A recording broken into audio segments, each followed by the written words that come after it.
Photo देखिए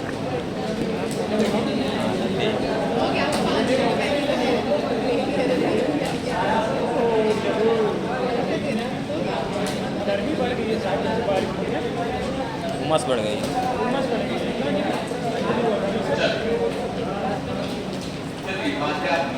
अगर complete हो गई होगी तो हम केमिकल काइनेटिक्स या स्टैटिस्टिक्स स्टडीज की कैलकुलेशन कर रहे हैं। इस टॉपिक की सबसे लास्ट क्लास होगी। इस क्लास के अंदर, इस टॉपिक के अंदर आज जो हमें सबसे पहला पॉइंट पढ़ना है, that is various types of reactions and their preventions.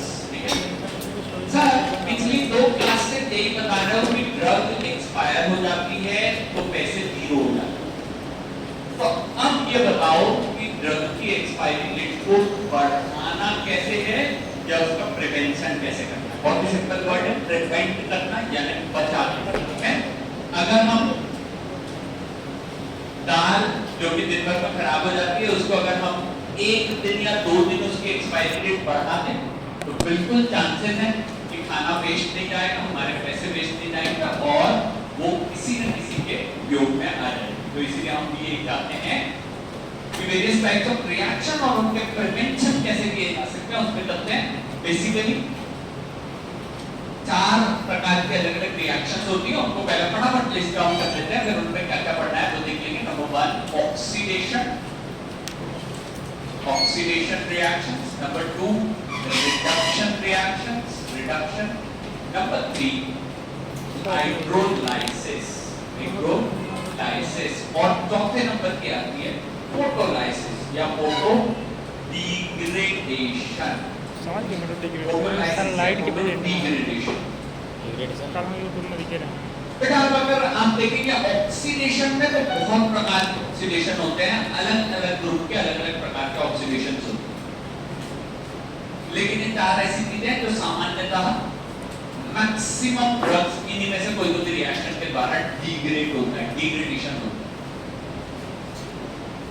Various types of reaction and their prevention में हमने देखी 4 प्रकार के मेथड्स। नंबर 1 सबसे पहले तो ऑक्सीडेशन की मेथड, ये थोड़ी मेजर बड़ी मेथड है, इसीलिए पहली प्रायोरिटी इसी को दी जाती है, ऑक्सीडेशन की मेथड। ऑक्सीडेशन बहुत ही सिंपल सा क्वेश्चन है, क्या कोई ये बता सकता है कि हमारे एनवायरनमेंट में सबसे ज्यादा कौन सी गैस प्रेजेंट है? नाइट्रोजन। कौन सी? नाइट्रोजन। देखो मुझे अलग अलग आंसर आ रहे हैं। नाइट्रोजन। करेक्ट आंसर है इट इज नाइट्रोजन। नाइट्रोजन। ठीक है, हमारे एटमॉस्फेयर में जो सबसे अधिक प्रेजेंट है वो है नाइट्रोजन, लेकिन वो बड़ी ही इनर्ट गैस और रिएक्शन नहीं करती, वो किसी भी चीज से ज्यादा भिड़ती नहीं है, उसका नेचर नहीं है रिएक्ट करने का। लेकिन उसके बाद जो हमारे एनवायरनमेंट में सबसे अधिक गैस प्रेजेंट है उसका नाम है ऑक्सीजन। ये ऑक्सीजन बहुत ही रिएक्टिव गैस है, इतनी रिएक्टिव गैस है कि हमारे शरीर के अंदर होने वाली हर रिएक्शन के पीछे यही गैस रिस्पॉन्सिबल होती है। ठीक है, ये गैस ना केवल हमारे शरीर में बल्कि हमारे, मैंने पिछले बार भी बताया था, हमारी छत पर टंगे हुए लोहे के तार के साथ भी रिएक्शन करने का यही काम करती है, करोजन करने का काम यही करती है। यही वो गैस है जो हमारी गाड़ियों के ईंधन को जलाने का काम करती है, यही वो गैस है जंगलों में आग के लिए रिस्पॉन्सिबल है, यही वो गैस है जो सबसे अधिक रिएक्टिव। ये रिएक्टिव गैस जैसे ही इसको कोई ड्रग मिलता है उसके साथ लड़ने लगती है, उसके साथ रिएक्शन करने लगती है। ठीक है, तो हम यहाँ पे आगे चल रहे हैं। यहाँ हमारा टॉपिक ऑक्सीडेशन। ऑक्सीजन एक ऐसा गैस जो बहुत अधिक मात्रा में रिएक्टिव है, बहुत ही ज्यादा रिएक्शन करता है। अब ये रिएक्शन किन किन प्रकार के ड्रग्स में होती है उस पर अपन फटाफट चलते हैं। सबसे पहले ये जो ऑक्सीजन की रिएक्शन होती है ये कुछ इस प्रकार की ड्रग्स में हो सकती है जिनके अंदर ROH नाम के ग्रुप होते हैं। ठीक है, पिछली क्लास में मैंने आपसे एक छोटा सा वर्क करवाया था जिसके अंदर आप में से कई सारे लोगों ने बहुत सारे फंक्शनल ग्रुप्स लिखे। ठीक है, 5 से 7 फंक्शनल ग्रुप्स आप लोगों ने सभी ने लिखे थे। यहाँ पहले फंक्शनल ग्रुप की बात कर रहे हैं। फंक्शनल ग्रुप कौन सा है? ठीक है, इसको सर अल्कोहलिक ग्रुप कह सकते हैं। और जब कभी भी केमिस्ट्री के अंदर किसी अल्कोहलिक ग्रुप का नाम लिखा जाता है तो उसको लास्ट में ऑल नाम से पुकारा जाता है। ठीक है, छोटा सा टास्क है, इसी कॉपी के सबसे लास्ट 2-3 लाइनों में जल्दी जल्दी कम से कम 10 ऐसी ड्रग्स के नाम लिख दो जिसके लास्ट में ऑल नाम आता है। ठीक है, ये बहुत ही आसान है। अभी इसी सेमेस्टर में आपको कॉलेज वाले सर ने भी ये पढ़ाया हुआ है। ठीक है, तो कोशिश कीजिए फटाफट आपको ऐसी ड्रग्स के नाम लिखने हैं। एक ही है, ऐसा नहीं। बारबिटाल, ग्लूटाबार्बिटाल, पेंटोबार्बिटॉल, सेकोबार्बिटॉल, सब बारबिटाल भी हम लोग लिखते नहीं हैं, याद है क्यों राजा? हम लोग लिखते नहीं हैं, हम लोग को याद है। लिखोगे नहीं तो नहीं बन पाओगे राजा। फोटोसिंथेसिस नहीं, फोटो डिग्रेडेशन। जो कोई नहीं लिखेगा उसको 0 नंबर। पैरासीटामोल लिख ले भाई।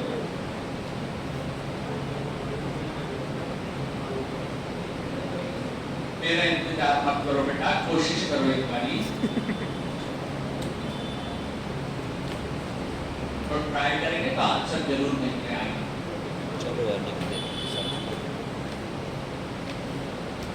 नहीं यार, मैं एक रेस कहाँ गा देख R+CO2 H कहाँ गा?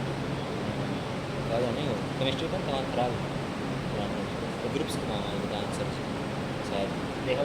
चलो, शायद एक ड्रग का नाम सुना होगा, प्रोप्रेनोलॉल। सुना है क्या? प्रोप्रेनोलॉल। कौन सी कैटेगरी का ड्रग है? Very good. उससे रिलेटेड अकेले प्रोप्रेनोलॉल से रिलेटेड 5-6 नाम आप बिल्कुल बता सकते हैं। कोशिश करो एक बार, अगर याद आता है मीटो रोलॉल, अटेनोलॉल, ठीक है, कार्बिनोल, साल्ब्यूटामॉल, सोटेलॉल, कीमोलॉल। ठीक है, वेरी गुड। हालांकि पेपर बीटा में थे, आपने नया ड्रग बता दिया, बिल्कुल बढ़िया। पैरासीटामोल, वो भी सही है। ठीक है, वो भी सही है। ठीक है, तो इस प्रकार से आप 10 से भी अधिक ड्रग्स के नाम लिख सकते हैं बेटा जिनके अंदर ग्रुप प्रेजेंट होता है OH यानी अल्कोहलिक ग्रुप। अब थोड़ा बोर्ड पे देख लीजिए, है आसान, लेकिन होता क्या है बेटा, एक प्रकार की जैसे अपन बोलते हैं ना reaction, chain reaction. Okay, chain reaction chemistry के अंदर हमने सुना है, जैसे A से B बनता है, B से C बन जाता है, C से D बन जाता है, फाइनली आगे की तरफ चेन रिएक्शन चलते चली जाती है। ऑक्सीजन कितनी अधिक रिएक्टिव है कि ये अल्कोहल का ऑक्सीडेशन करके दो में से कोई एक चीज बनाती है, या तो ये बनाती है एल्डिहाइड, या ये बनाती है, नीचे क्या लिखा है बताना, कीटोन। ठीक है, या तो ये बनाती है एल्डिहाइड या ये बनाती है कीटोन। केवल एक मिनट के लिए सुनिएगा बेटा, अल्कोहल है ना, अगर कार्बन, आपको कार्बन की चेन के बारे में थोड़ा सा आइडिया, मुझे एक बात बताओ कि अगर सबसे आखिरी कार्बन पे OH ग्रुप प्रेजेंट हो तो ये किस प्रकार का अल्कोहल कहलाता है? सबसे आखिरी कार्बन पे OH ग्रुप प्रेजेंट, क्या? वेरी गुड, ठीक बात है बेटा, कॉन्फिडेंस रखो और सही आंसर है सर प्राइमरी अल्कोहल। तो जब कभी भी किसी ड्रग के अंदर प्राइमरी अल्कोहल होता है तो उसका बनता है एल्डिहाइड, और अगर सेकेंडरी या टर्शियरी होता है तो कीटोन बन जाता है। बिल्कुल सही बात है। ठीक है, तो यहाँ पे प्लीज ध्यान रखिएगा कि या तो एल्डिहाइड बनेगा या कीटोन बनेगा ऑक्सीजन के प्रेजेंस में। और यही कुछ ड्रग्स ऐसी भी होती है मतलब जिनके अंदर एल्डिहाइड और कीटोनिक ग्रुप प्रेजेंट होते हैं। अभी अपन उसका डिटेल में डिस्कशन नहीं करेंगे क्योंकि आए हो कि 4th सेमेस्टर के बच्चों को कितना पढ़ाना है और ये कौन-कौन सी ड्रग इनके लिए इंपॉर्टेंट है। तो मैंने ऑल वाली ड्रग्स बताई, वो सारी आपके लिए इंपॉर्टेंट थी। आपने 2, 3, 4 लिख करके छोड़ दिए होंगे तो तो 2 3 4 ही जीवन भर याद रहेंगे बेटा। अगर आप मैक्सिमम थोड़ा आलस हटा करके लिखोगे जल्दी जल्दी तो आपको ये ड्रग्स जितनी मैंने यहाँ से बोली वो मैक्सिमम आपको याद रह पाएंगे। ठीक है, आगे चलते हैं। अगर अल्डिहाइडिक ड्रग भी है तो वो भी ऑक्सीजन से रिएक्शन करके क्या बनाती है, देखिएगा, कार्बोक्सिलिक एसिड। कौन सा ड्रग बनाती है? Carboxylic acid. ठीक है, कार्बोक्सिलिक एसिड, और उसका भी ऑक्सीडेशन होता है तो क्या बनता है? ये बनता है अल्केन प्लस कार्बन डाइऑक्साइड। यानी अगर ड्रग अल्कोहलिक है तो भी ऑक्सीडेशन होता है, अगर ड्रग एल्डिहाइड या कीटोन है तो भी ऑक्सीडेशन होता है, अगर ड्रग कार्बोक्सिलिक एसिड वाली ड्रग है। बहुत सारी ड्रग ऐसी होती है जिसके अंदर कार्बोक्सिलिक एसिड प्रेजेंट होता है और वो बहुत सारी NaCl's की ही कैटेगरी के अंदर आती है। सैलिसिलिक एसिड के अंदर ये OOH ग्रुप प्रेजेंट होता है, COOH। ठीक है, इसके अलावा मैक्टेनेमिक एसिड हो गया, आपका आइबुप्रोफेन हो गया, इनके अंदर ये ग्रुप प्रेजेंट होते हैं। ये सब एसिडिक ड्रग्स हैं और ये भी ऑक्सीडाइज होकर के क्या बनाती है? Alkanes plus carbon dioxide. इनमें से कोई भी ड्रग रही तो उसका मेजर रिएक्शन कौन से टाइप का होता है?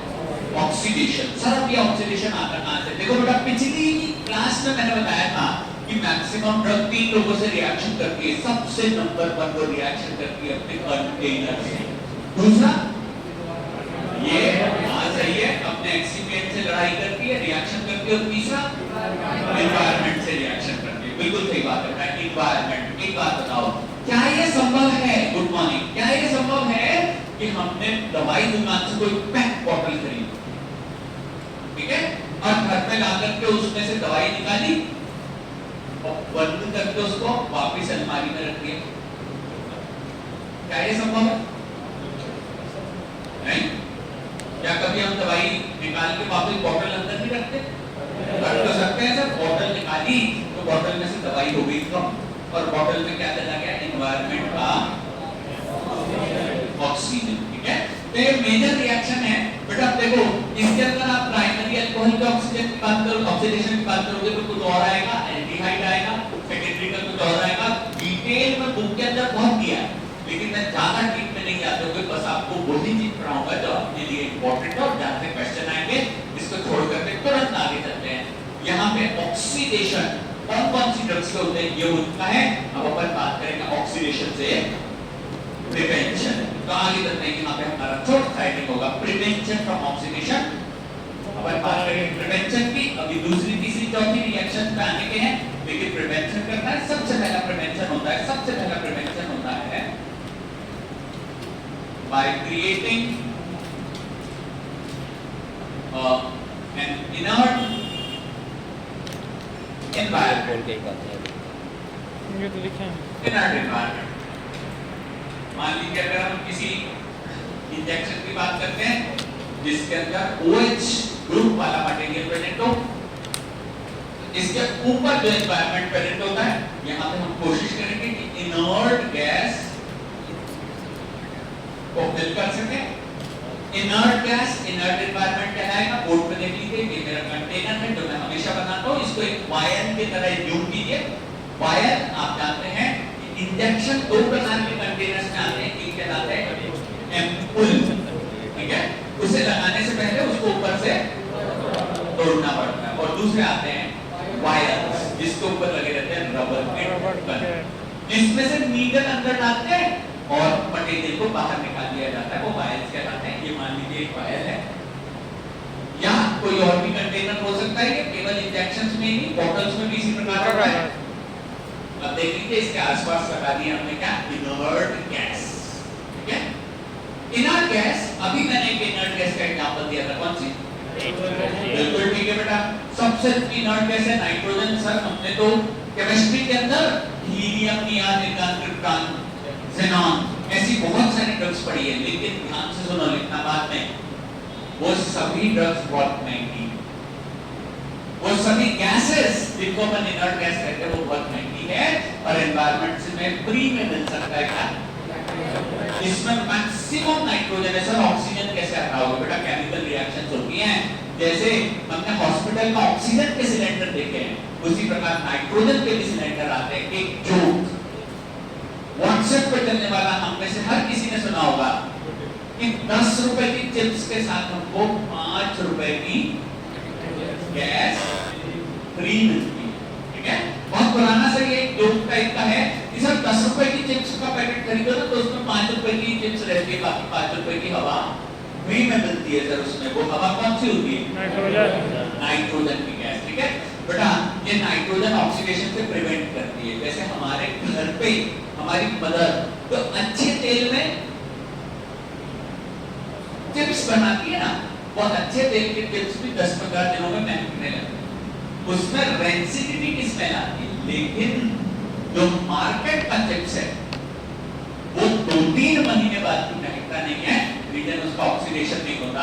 और यहाँ पे कौन सी गैस भरी जाती है? उसके अंदर नाइट्रोजन। लेकिन समस्या ये है केवल ये उपाय नहीं।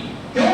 क्योंकि सर हमने बॉटल लिया, उस बॉटल के अंदर हमने ऊपर में सर नाइट्रोजन गैस भर दिया, लेकिन फिर लोगों ने क्या किया? अंदर ले जाकर के उस बॉटल को उसमें से कंटेनर में से दवाई निकाली तो आसपास की क्या घुस गई? अंदर ऑक्सीजन घुस गई। तो फिर आप ये नहीं कह सकते कि सर इनर्ट गैस हमेशा वहीं पे बनी रहेगी। अब अंदर कौन सी रिएक्शन होने लग जाएगी? ऑक्सीडेशन। तो क्या उपाय है और क्या कर सकते हैं? सेकंड, बाय एडिशन ऑफ, ये एकदम क्लियर हो गया बेटा। इनर्ट एनवायरनमेंट लिख लेना, helium, neon, argon, xenon costly है, इसके लिए नाइट्रोजन सबसे सस्ता। चाहो तो ब्रैकेट में लिख सकते हो एग्जांपल चिप्स के पैकेट में गैस।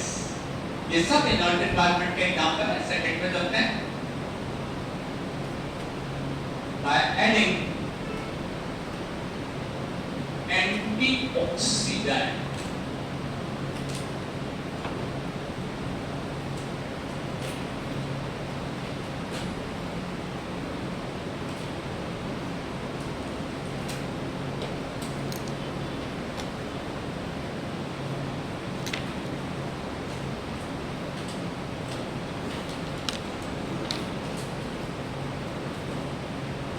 एंटीऑक्सीडेंट सुन लीजिए बेटा, बहुत ही आसान सा कॉन्सेप्ट है, फिर से बताता हूं कि सर इस कंटेनर के अंदर हमारे आपके घरों में कई बार शायद देखा होगा डाइजिन नाम की एक बोतल रखी रहती है, ठीक है। घर में अगर किसी को एसिडिटी की समस्या है तो डाइजिन नाम की एक बोतल रखी रहती है। छोटे बच्चे भाई बहन घर पे होंगे तो कई बार सिरप पैरासिटामॉल का या सस्पेंशन या किसी भी तरीके के प्रोडक्ट रखे रहते हैं। यहाँ देखिए, अगर आपने इतनी दवाई निकाल ली तो इसके अंदर बहुत सारी मात्रा में क्या घुस जाएगी? ऑक्सीजन। अब यहाँ के प्रोडक्ट को बचाना एक्सपायरी डेट का के लिए हम केवल इनर्ट एनवायरनमेंट में नहीं रह सकते, हमें और क्या डालना पड़ेगा साथ में? एंटीऑक्सीडेंट। ये एंटीऑक्सीडेंट ऐसे मटेरियल होते हैं जो कि खुद रिएक्शन करते हैं, खुद अपने आप को ड्रग को बचा लेते हैं, ऑक्सीजन से खुद भिड़ जाते हैं। ये हमारे इतने अच्छे मित्र हैं। जैसे होता है ना कि भाई मैं और मेरा मित्र, हमारी किसी से बोलचाल हो गई, लड़ाई हो गई, हम लोग बात करना चाह रहे थे, लड़ाई चालू ही होने वाली थी तो मेरा दोस्त बीच में कूद गया कि ऑक्सीजन तो इससे मैं लड़ूंगा, मेरे दोस्त को छोड़ दे। ये मेरा दोस्त शरीर में जाने के बाद फार्माकोलॉजिकल इफेक्ट दिखाएगा और मैं तो इससे लड़ करके है ना, यहाँ पे या तो मैं नहीं या तो तू नहीं, दोनों में से किसी न किसी को यहाँ पे होना पड़ता है। तो अपन आगे चलते हैं, यहाँ पे by antioxidant, types of antioxidant लिखेंगे। 2 टाइप के एंटीऑक्सीडेंट बताता हूँ। Water soluble antioxidant, water soluble antioxidants, इसके अंदर 2-3 छोटे-मोटे एग्जांपल्स आते हैं। सबसे पहले नंबर पे आता है ascorbic acid. Ascorbic acid nitrogen तो हो ही गया। बहुत अच्छा एंटीऑक्सीडेंट है एस्कॉर्बिक एसिड, वाटर सॉल्युबल है। नहीं करता कि महंगी है बहुत। इसके अलावा भी यहाँ पे होते हैं टार्टरिक एसिड, जैसे ascorbic acid, nitrogen, tartaric acid. Antioxidant है, water soluble antioxidant. Antioxidant environment effecting, environment का इफेक्ट देखिए कि एप्पल, ठीक है, बाहर से चाहे वो रेड कलर का हो, पिंक हो या ग्रीनिश हो, कुछ भी हो, जब कट करते हैं तो अंदर कौन सा कलर है? व्हाइट। और व्हाइट कट करने के 10 मिनट बाद 10 मिनट बाद क्या होता है? हाँ सही सर, उसमें भूरापन आ जाता है। रीजन क्या है उसके भूरेपन का? ऑक्सीडेशन। किसका? उसमें प्रेजेंट होने वाले आयरन का। जो एप्पल है that's a great source of iron. वो आयरन लोहे का इतना अच्छा सोर्स है, इसके कारण ब्लड में आयरन या जिसको अपन कहते हैं ना ब्लड के अंदर हीमोग्लोबिन की मात्रा को बढ़ाने के लिए कौन सी डिसीज में हीमोग्लोबिन कम हो जाता है? तो एनीमिया जैसी डिसीज में हमारे को एप्पल जैसी चीजें देनी चाहिए आयरन। आप उसे कट करते हो और 5 मिनट के अंदर वो व्हाइट से ब्राउनिश होता चला जाता है, उसका क्या हो जाता है? ऑक्सीडेशन। सर जब वो एप्पल फल पे लगता है, अपने पेड़ पे लगा था या मार्केट में बेचने गया था तब क्यों नहीं होता भाई? आज क्योंकि उसका जो लेयर है ना, बिल्कुल सही बेटा, वो ऑक्सीजन को अंदर जाने नहीं देती। ठीक है, देखो हमारी लेयर भी ऑक्सीजन को अंदर नहीं जाने देती। जब तक हम उसे रेस्पिरेटरी ट्रैक्ट से नहीं लेते तब तक ऑक्सीजन अंदर नहीं जा पाता। हमारी स्किन ऑक्सीजन के लिए इम्पर्मिएबल है, ऐसे ही एप्पल की स्किन भी ऑक्सीजन के लिए इम्पर्मिएबल है, लेकिन जैसे ही काटते हैं तो उसका क्या हो जाता है? ऑक्सीडेशन। तो देखो वो जो मैंने बोर्ड पे चेन रिएक्शन दिखाई थी ना, उस चेन रिएक्शन के अलावा भी कुछ ड्रग ऑक्सीडाइज होती है, जैसे आयरन के टॉनिक्स, जैसे आयरन के टैबलेट्स, वो भी उनका भी क्या होता होगा? ऑक्सीडेशन। उनका भी ऑक्सीडेशन होता होगा। अब इसके ऑक्सीडेशन को प्रिवेंट करने के लिए देखिए, मेरा ख्याल लगभग 4 साल बीत चुके हैं कोविड को कंप्लीट होकर के। ठीक है, कोविड में एक सबसे बड़ा चेंज जो शायद मैंने देखा या आसपास की चीजों में, तो कोविड में बहुत बड़ा चेंज हमारे घर में आया, वो ये आया कि हम सबकी मदर मम्मी के हाथ में पहुंच गया मोबाइल। ठीक है, जनरली उसके पहले पापा के, भैया के, हमारे सबके हाथ में मोबाइल था, लेकिन हमारी मदर शायद मोबाइल से थोड़ा दूर थी। लेकिन कोविड में उनके हाथ में भी मोबाइल आया और अब हमारी मदर भी सारा टाइम रील्स चेक करने में लगी रहती हैं। उन्हें भी थोड़ा सा अपना लाइट टाइम बिताने के लिए मोबाइल की आवश्यकता पड़ती है, लेकिन उनकी रील्स होती है बिल्कुल किचन की टिप्स वाली कि आज खाने में क्या बनाया जाए और कैसे सब्जी में फिश लेकर के आया जाए। तो उनके इसमें कई बार इस प्रकार के छोटे छोटे टिप्स देखने को मिलते हैं कि अगर आपके यहाँ पे कोई मेहमान आने वाले और आपने एप्पल कट कर दिया तो उसे लाल पड़ने से पहले ही उस पर थोड़ा सा नींबू निचोड़ दीजिए। नींबू के अंदर क्या प्रेजेंट होता है? Ascorbic acid. ये उसके कलर चेंज को प्रिवेंट कर लेता है।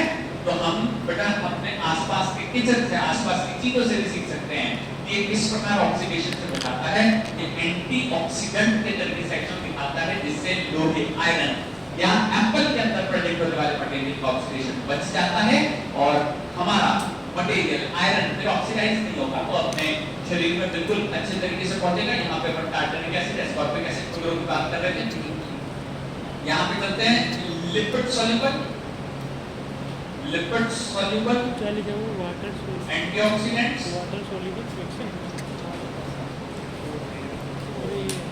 Lipid soluble products. कोई कंफ्यूजन हो तो पूछ लेना अपना। टार्टरिक एसिड इमली में प्रेजेंट होता है जनरली। टार्टरिक एसिड क्लास 9 10 के साइंस वाले टीचर समझाते हैं, अपन बाद में भूल जाते हैं कि जितनी चीजें खाने में खट्टी लगती है वो सब एसिडिक नेचर की होती है। जितनी भी चीजें खाने में खट्टी लगती हैं वो सब एसिडिक नेचर की होती है। ठीक है, हमें पता है हमारे स्टमक में भी एसिड भरा पड़ा है। जब कभी वो ऊपर की तरफ आता है तो गले में खट्टापन लगता है, एसिडिटी हो जाती है, खट्टी डकारें आना। ये हमारे यहाँ ये ओवर ईटिंग के कारण होने वाली बहुत कॉमन प्रोसीजर। ठीक है, तो इसी के लिए अपन डाइजिन की बात कर रहा था मैं। पिंक कलर की बॉटल आती है, डाइजिन, जेलुसिन, एंटासिड। चलो आगे चलेंगे। लेकिन हमेशा सिरप या एक्वस प्रोडक्ट नहीं बनते, कभी कभार इमल्शन भी बनता है। तो इमल्शन में पानी के साथ क्या प्रेजेंट है? ऑयल। ऑयल का दूसरा नाम क्या है? लिपिड्स। तो ऑयल या लिपिड्स में भी ड्रग प्रेजेंट होती है और उसमें भी ऑक्सीडेशन हो सकता है। तो कभी कभार आपको ऐसे भी प्रोडक्ट बनाने पड़ते हैं जिसके अंदर ऑयल सॉल्युबल एंटीऑक्सीडेंट होंगे। जैसे एक एग्जांपल सुनिएगा, शायद आपने सुना होगा कि भाई आर्थराइटिस, कोई बताओ कौन सी डिसीज? Very good. जॉइंट्स में होने वाला दर्द हिंदी में इसको गठिया तो कहते हैं, लेकिन अब हम लोगों को जनरली अर्थराइटिस या ऐसे वर्ड ही यूज में लेकर के आने पड़ेंगे, ठीक है। तो अर्थराइटिस में आपने कॉमन टीवी एडवर्टाइज देखा होगा कि जोड़ों पे दर्द का तेल, ठीक है, लगाया जाता है, जो भी उसका नाम हो, लेकिन उसके अंदर भी पॉसिबिलिटी होती है ड्रग के ऑक्सीडेशन की। तो हमको वहां पे क्या डालना पड़ेगा, एंटीऑक्सीडेंट, लेकिन कैसा, वहां वाटर सॉल्युबल एंटीऑक्सीडेंट काम नहीं कर पाएंगे, वहां पे लिपिड सॉल्युबल एंटीऑक्सीडेंट की जरूरत पड़ेगी। एग्जांपल है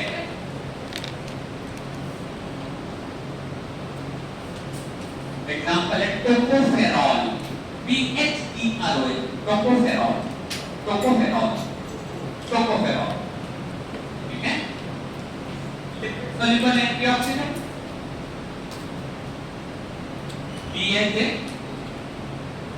ब्यूटायरेटेड, फुल फॉर्म शॉर्ट फॉर्म दोनों लिखना है, ब्यूटायरेटेड समझ नहीं आया। हाइड्रोक्सी एनी इसका लिख लेगा तू। सोन BHT, ब्यूटायरेटेड हाइड्रोक्सी कलर का हटाना वाला। टॉलुइन, कलर चेंज प्रिवेंट करता है। ये दोनों भी लिपिड सॉल्युबल एंटीऑक्सीडेंट के लिए एग्जांपल है। लिपिड सॉल्युबल एंटीऑक्सीडेंट के एग्जांपल है tocopherol, BHA, BHT, butyrated hydroxy anisole, butyrated hydroxy toluene. वो लाइन चीज के दो कॉमा लगाने का मतलब होता है ऊपर की ही चीज डबल से लिखी है, ब्यूटायरेटेड हाइड्रोक्सी टॉलुइन। चलो एनीवन, ध्यान से सुनिए, अगर कोई ये बता सके कि वो जो एनिसोन लिखा है केमिस्ट्री के अनुसार इसमें कौन सा फंक्शनल ग्रुप होगा, वेरी गुड बेटा, बहुत बढ़िया, ये कीटोन होगा, ठीक है। अगर ये एनिसोन होता तो वहां पे हाइड्रोक्सी रहता, लेकिन यहां कौन सा होगा, कीटोन, ठीक है। मैं आपके साथ शायद तीसरी चौथी बार ये चर्चा कर रहा हूं कि भाई अगर हम में से किसी ने, देखो सबके अंदर की स्थिति अलग अलग है, कंडीशन अलग अलग है, अगर हम में से किसी ने कभी आगे चल के भविष्य में मेडिकल स्टोर भी खोला तो हमारी दुकान के ऊपर लिखा रहेगा केमिस्ट स्टॉक, यानी हमारा कौन सा सब्जेक्ट स्टॉक है, केमिस्ट्री, ठीक है। अगर नहीं है तो धीरे धीरे बनाइए। Right now you have more than 2 years जिसको आप उसको स्ट्रॉन्ग कर सको, है ना। और इसके लिए थोड़ा थोड़ा ऐसी छोटी छोटी मेहनत करनी पड़ती है, बिल्कुल आसान। BHA, PHT, अगर कोई ये पूछे कि किस प्रकार के एंटीऑक्सीडेंट है तो आंसर होगा ऑयल सॉल्युबल एंटीऑक्सीडेंट, ठीक है। इसमें बहुत बार क्वेश्चन आता है, एंटीऑक्सीडेंट का पूरा पोर्शन बहुत इंपॉर्टेंट है, ऑक्सीडेशन से बचाने के लिए इनमें से किसी भी इसका उपयोग किया जा सकता है। टोलुइन लिखा नीचे। छोटा सा क्वेश्चन सभी लोगों के लिए चैलेंजिंग है, बोर्ड पे देखिएगा कि एस्कॉर्बिक एसिड क्या है, पता है, पता है ascorbic acid, what is ascorbic antioxidant, ठीक है बेटा, वेरी गुड। आपने दूसरा नाम बताया, बिल्कुल सही बताया, ये कहलाता है बेटा vitamin C. Ascorbic acid is also known as vitamin C, vitamin C. शायद आप लोग कोविड के टाइम थोड़ा स्कूल वगैरह जाते होंगे, थोड़े यंग होंगे, लेकिन आपको ये जानना बहुत आवश्यक है कि कोविड के टाइम हमने बहुत सारी विटामिन सी की गोलियां खाई, ठीक है, ऑरेंज कलर की गोलियां, ये लिम्सी के नाम से मार्केट के अंदर आती थी, और अब क्या आती है, और वो कहलाता है विटामिन सी। विटामिन सी एक बहुत अच्छा एंटीऑक्सीडेंट है। ये एंटीऑक्सीडेंट लेमन के अंदर प्रेजेंट होता है, नींबू में प्रेजेंट होता है, संतरों में प्रेजेंट होता है, सभी खट्टे फ्रूट्स में ये प्रेजेंट होता है विटामिन सी। आगे चलते हैं, यहाँ पर बात करेंगे टोकोफेरॉल। कौन ग्रुप क्या है? टोकोफेरॉल, टोकोफेरॉल,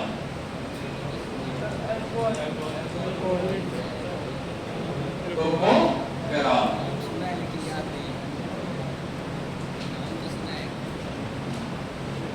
ये है बेटा नाम vitamin E, vitamin E, vitamin E, tocopherol. Anyone बता सके विटामिन ई आता है क्या? आता है? Yes sir. ठीक है, किस प्रकार के उपयोग में आता है? ठीक है, कैप्सूल क्या नाम है उनका? वेरी गुड, ठीक बात है। आजकल के बच्चों के हिसाब से बिल्कुल परफेक्ट आंसर और सही भी है। देखो बेटा, एक इंपॉर्टेंट इंफॉर्मेशन बताता हूं, ध्यान से सुनिएगा कि एजिंग या जैसे अपन कहते हैं बुढ़ापा, एजिंग या बुढ़ापा ऑक्सीडेशन से ही आता है। जितना हमारे शरीर में ऑक्सीडेशन बढ़ता जाता है उतना ही अधिक हमारे सेल्स धीरे धीरे मरने लगते हैं, बूढ़े हो जाते हैं, डेड हो जाते हैं। और अगर यही एजिंग हेयर फॉलिकल्स ना हो तो व्हाइट कलर के हेयर्स आने लगते, ठीक है? हेयर्स बड़े होंगे लेकिन ये जो मेलानिन वगैरह है ये बनाने वाले सेल मरते चले जाते हैं। तो इसीलिए यहाँ की सेल्स में ऑक्सीडेशन को कम करने के लिए जो तेल लगाए जाते हैं वो तेल कहलाते हैं विटामिन ई। आजकल हर तेल की बोतल पे लिखा रहता है vitamin E containing hair oil. हम अगर जाते हैं सैलून वाले भैया के पास, ठीक है, तो वहां पे भी इतने बड़े जार के अंदर बहुत सारे कैप्सूल्स विटामिन ई के रखे रहते हैं। वो बोलते हैं भैया एक बार स्किन का ट्रीटमेंट करा लो, ये लगा लो, वो लगा लो, कुछ नहीं है, विटामिन ई है वो। और अगर अपन उसको डेली बॉडी के अंदर भी लेंगे विटामिन ई तो उसके कारण भी बहुत अच्छा एंटीऑक्सीडेंट इफेक्ट आता है। ये आजकल की दुनिया में सप्लीमेंट्स कहलाते हैं, क्योंकि जो हम खाना खा रहे हैं ना, 140 करोड़ लोगों को खाना पहुंचाने के लिए एक ही तरीका है कि उसके अंदर बहुत सारे केमिकल्स डाल।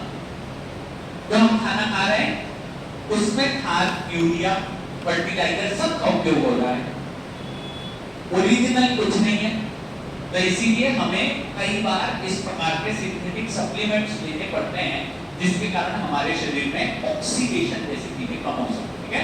वैसे सबसे अच्छा ये है यूज लेमन, लेमन का उपयोग कीजिए, वो बहुत अच्छा एंटीऑक्सीडेंट है और वो हमारे शरीर को बहुत अच्छा रखता है। आपने शायद सुना होगा आयुर्वेद में कई बार हमारे घर पे कहा जाता है कि सुबह सुबह ल्यूक वार्म वाटर, हल्के गुनगुने पानी के साथ नींबू लिया जाता है, ठीक है। अगर सब ठंडे पानी में क्यों नहीं, बिकॉज ऐसा लेमन जो है ना उसकी रिएक्शन रहती है एंडोथर्मिक रिएक्शन। तो अगर ठंडे पानी में लेना तो तुरंत गला पकड़ ले, तुरंत क्रैश होने लगते हैं, तुरंत कहीं ना कहीं एंडोथर्मिक रिएक्शन, तो उसके कारण शरीर में कहीं ना कहीं पे नुकसान होने लगता है। इसके लिए हमारे 5000 साल पुराने डॉक्यूमेंट्स में लिखा है कि use lukewarm water with lemon, नींबू के साथ हल्का गुनगुना पानी लीजिए तो आपको ये समस्या नहीं आएगी। ये सभी चीजें, ये देखो, ये दोनों चीजें हो गई नेचुरल, ये भी नेचुरल है, टार्टरिक एसिड इटली में प्रेजेंट होता है।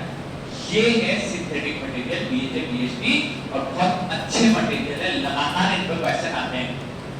प्रिवेंशन फ्रॉम ऑक्सीडेशन, दो चीजें दोनों कंप्लीट हो गई। पहले नंबर पे क्या लिखा हुआ है ना, क्रिएट एन इनर्ट एनवायरनमेंट, और दूसरे नंबर पे क्या है, एडिशन ऑफ द एंटीऑक्सीडेंट। इसको रब कर देते हैं, आप चलते हैं नंबर 2 देखना ऊपर। दूसरे नंबर की रिएक्शन कौन सी, रिडक्शन। जैसा कि आप जानते हैं जहां जहां ऑक्सीडेशन होता है हमेशा रिडक्शन भी होता है, इसलिए बीमार को सेमेस्टर में पढ़ा देते हैं रेडॉक्स रिएक्शन, ठीक है, इसी में पढ़ा देते हैं रेडॉक्स रिएक्शन। तो हम आगे चल रहे हैं, यहाँ पे अपना नेक्स्ट पोर्शन जिसमें अपन बात करेंगे रिडक्शन, रिडक्शन की reactions.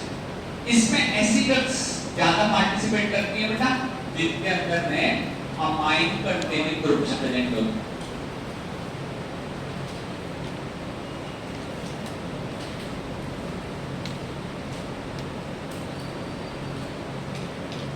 Primary secondary tertiary amines, primary secondary tertiary amines, जिन ड्रग में ये वाले ग्रुप प्रेजेंट होते हैं वो ड्रग ऑक्सीडेशन नहीं रिडक्शन की रिएक्शन दिखाते हैं। दे शो रिडक्शन रिएक्शन, ये रिडक्शन की रिएक्शन दिखाते हैं। हम आगे चल रहे हैं, इस वाले पोर्शन को रब कर देते हैं। रिडक्शन से प्रिवेंशन के दो तीन तरीके छोटे छोटे से, रिडक्शन से प्रिवेंशन के तरीके। Number 1, reduce the temperature, reduce the temperature.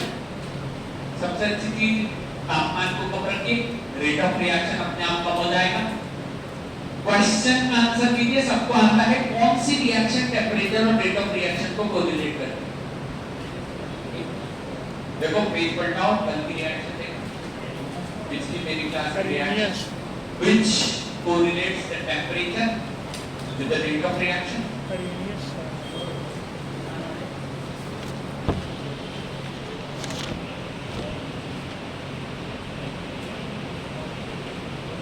Copy लिखा है?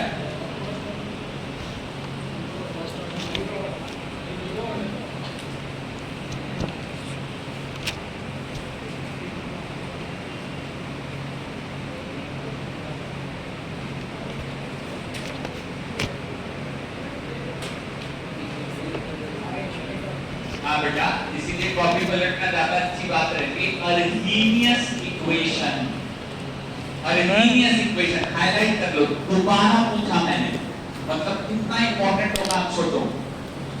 वहां पे लिखवाया भी है मैंने, कीपैड में पूछा गया है क्वेश्चन कई बार।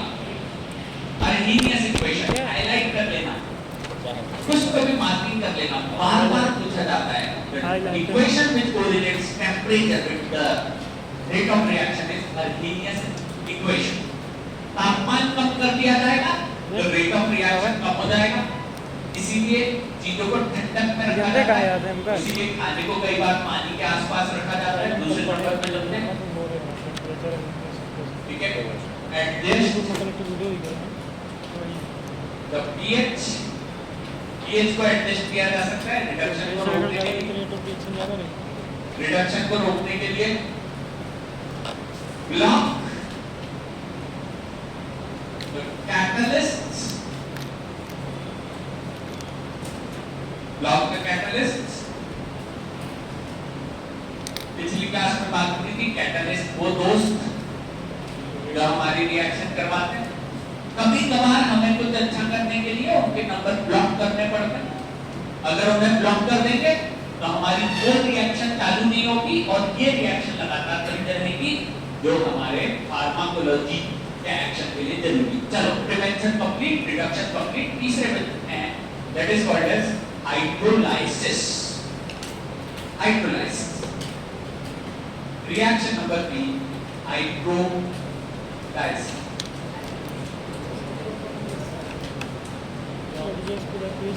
हाइड्रो मतलब वाटर, लाइसिस यानी डूबना।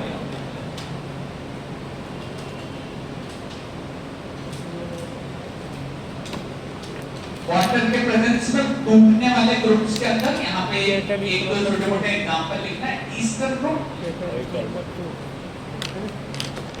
ईस्टर और अमाइड लिंकेजेस। छोटा सा टास्क है सभी लोगों को, जल्दी से यही लेफ्ट हैंड साइड में एक स्ट्रक्चर बनाना है। Aspirin, non steroidal anti inflammatory drugs, pharma chemistry, Yagnik sir ने NaCIDs को पढ़ा दिया है शायद, ठीक है। तो NaCIDs में आपने एक ड्रग सुना हुआ है एस्पिरिन, प्रो ड्रग, आइए प्लीज।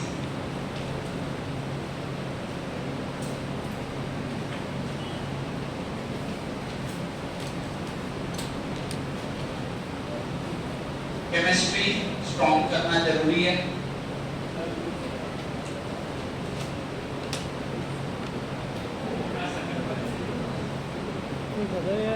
ध्यान से देख, दोनों तरफ कौन सा ग्रुप लगाना है, सेम ग्रुप दोनों तरफ लगा दो।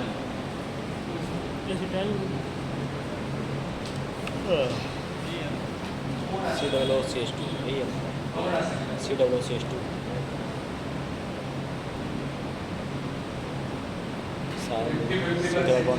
CH2 इधर सब H2 स्टाइल स्टेट सब एस्टिक एसिड का नीचे जो बना रहा है आगे को बना रहा है, और ये नाम क्या लिखा, पैरासिटामोल, स्ट्रक्चर का है ना, बोला अच्छा ये पहले से लिखा हुआ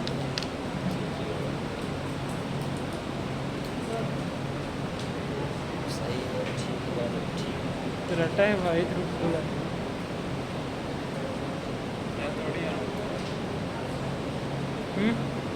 मुझे नहीं आ रहा ये आएगा, नहीं है। हाँ मुझे तो नहीं आ रहा। तुम्हें याद है क्या? तुम्हें याद है? आइए बोल दूँ?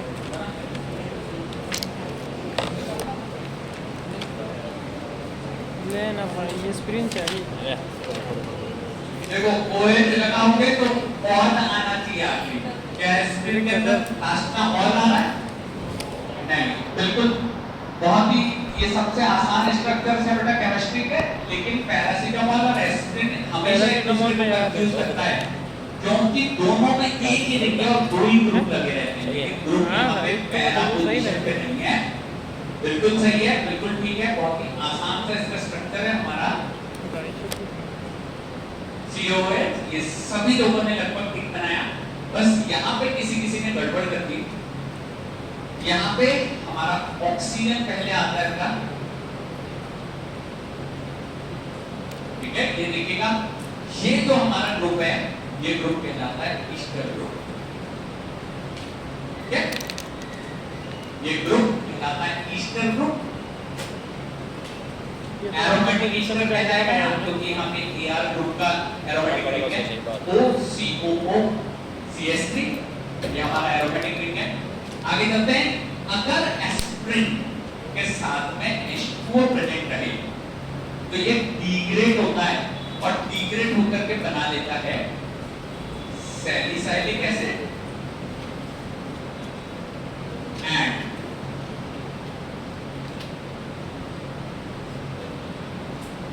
ये देखिए बेटा, यहां से डिग्रेडेशन होता है,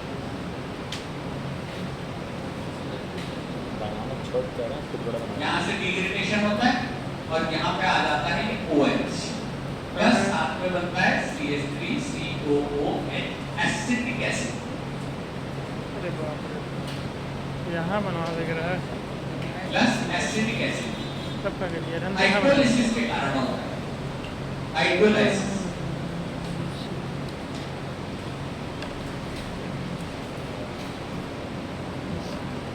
यहाँ पे लिखेंगे, नाम लिखना है एस्पिरिन, साथ में बड़े से लेवल पे लिखना है प्रोड्रग, यहाँ पे लिखना है सैलिसाइलिक एसिड, यहाँ पे लिखना है active drug, but highly acidic.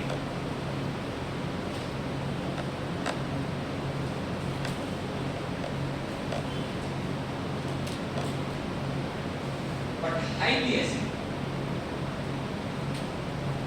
Hydrolysis की रिएक्शन चल रही है बेटा,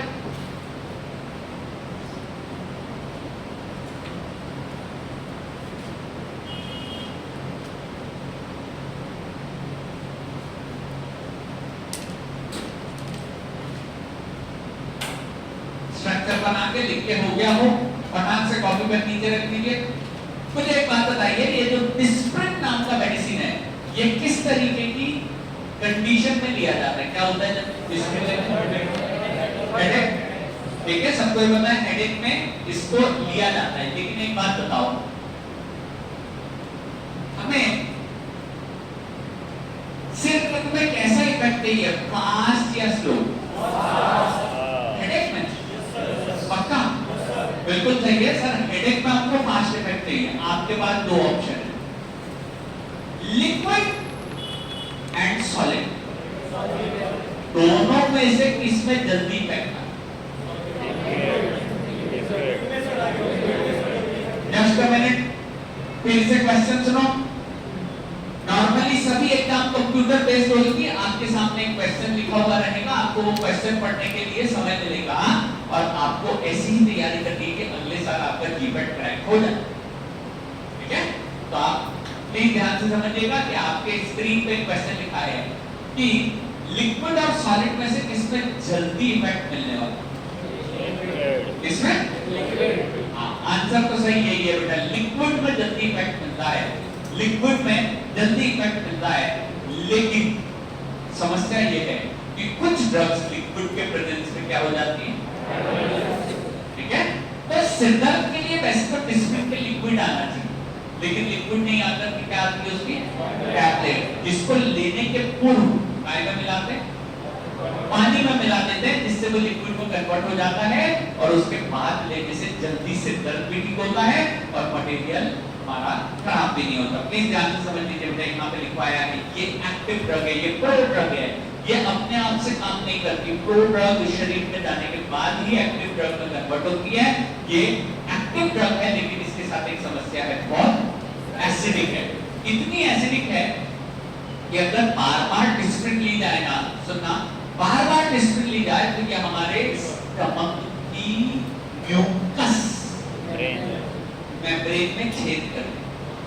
इतनी ज्यादा एसिडिक है कि अल्सर्स हो जाएंगे अगर हम सैलिसिलिक एसिड डायरेक्ट ले गए तो। सैलिसिलिक एसिड लेने से अल्सर हो जाते हैं और अल्सर से प्रिवेंट करने के लिए हमको क्या लेना पड़ता है? एस्पिरिन। फिर से समझो, गुड मॉर्निंग लिखो मत कुछ, पहले समझ लो। एक्टिव ड्रग कौन सा है, नाम पढ़ना, लेकिन इसको लेंगे तो पेट अल्सर से बचाने के लिए क्या देना पड़ता है? एस्पिरिन। किस नेचर का? तो इसे बचाने के लिए उसकी बनानी पड़ती है टैबलेट। ऐसी टैबलेट जो लेते समय ही पानी में घुल जाए, ठीक है? तो इसीलिए यहाँ पे हम ऐसे मटेरियल का यूज करते हैं जो हाइड्रोलाइसिस हो जाते हैं, जिनको अपन कहते हैं जो मॉइस्चर के प्रति सेंसिटिव होते हैं। ऐसी ड्रग्स हमें बनाने पड़ते हैं। चलिए आगे चलते हैं। यहाँ पर रिएक्शन में सैलिसिलिक एसिड के अलावा एक दो नाम और लिख लेना, जिसके अंदर आएगा पेनिसिलिन,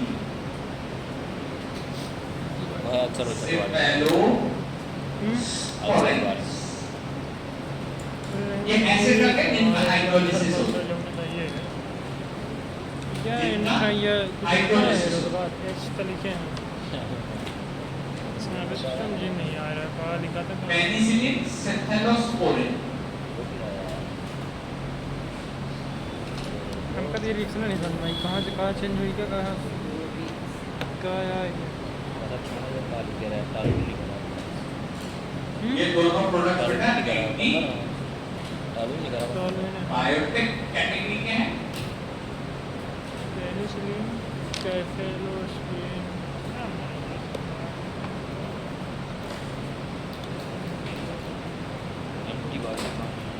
अब इसका प्रिवेंशन पढ़ने वाले हैं, लेकिन प्रिवेंशन से पहले एक बात ये बता दीजिए कि अगर कोई ड्रग अमाइन कंटेनिंग ड्रग्स होती है, अमाइन कंटेनिंग, तो जनरली उनकी रिएक्शन कौन सी होती है?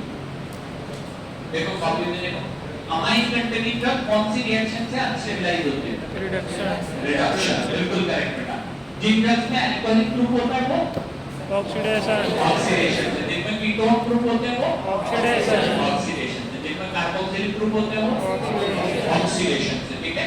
जिनमें ईस्टर ग्रुप होते हैं वो हाइड्रोलाइसिस। अमाइड ग्रुप होते हैं हाइड्रोलाइसिस, ठीक है? अमीन और अमाइड्स मेरा ख्याल बहुत बच्चे अंतर जानते हैं। जहाँ NH2 NH3 रहते हैं वो कहलाते हैं अमाइड्स, और जहाँ CONH रहते हैं वो कहलाते हैं अमाइड्स। चलिए आगे चलते हैं। ये जो एंटीबायोटिक्स हैं, प्रिवेंशन के तरीके की बात कर रहे हैं, हमें बनानी पड़ती है क्या? यहाँ देखिएगा,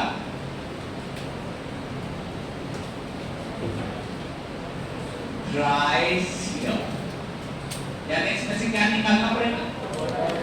पानी को निकालना पड़ेगा। कार्बोक्सिलिक एसिड लिखा था ना, एक पानी निकालना पड़ेगा। कार्बोक्सिलिक एसिड बस फैमिली की पढ़ना। ना हो, कार्बोक्सिलिक एसिड बोलते हैं, देखा कहा था? अब ये नहीं पता यार, हमें केमिस्ट्री में नहीं पता ना, यहाँ पर नहीं पता है। लिख ली ड्राई सीरम की कमाल सर्च कर नेशनल लेते उनका एक हैं, नाम मोबाइल है ये। बोर्ड पे देखिए क्या है, ड्राई इंजेक्शन। मेरा ख्याल सभी लोग ये जानते हैं कि सांची का जो मिल्क पैकेट आता है, इसकी एक्सपायरी डेट कितनी? 6 से 1 साल। हाँ सर ठीक है, 2 से 3 दिन वो भी फ्रिज में रखो तो, और फ्रिज में ना रखे तो 1 दिन। हाँ सर, गर्म नहीं करो, पैकेट में तुरंत 4-6 घंटे के अंदर गर्मी के दिनों में दही बंद करके निकल जाओ। तो हम ये जानते हैं कि सर मिल्क की एक्सपायरी डेट है ज्यादा से ज्यादा 2 या 3 दिन मैक्सिमम। ओके, फ्रिज में रखे तो दिन से अधिक मिल्क का पैकेट कोई चलता नहीं है, अगले दिन फट ही जाता है।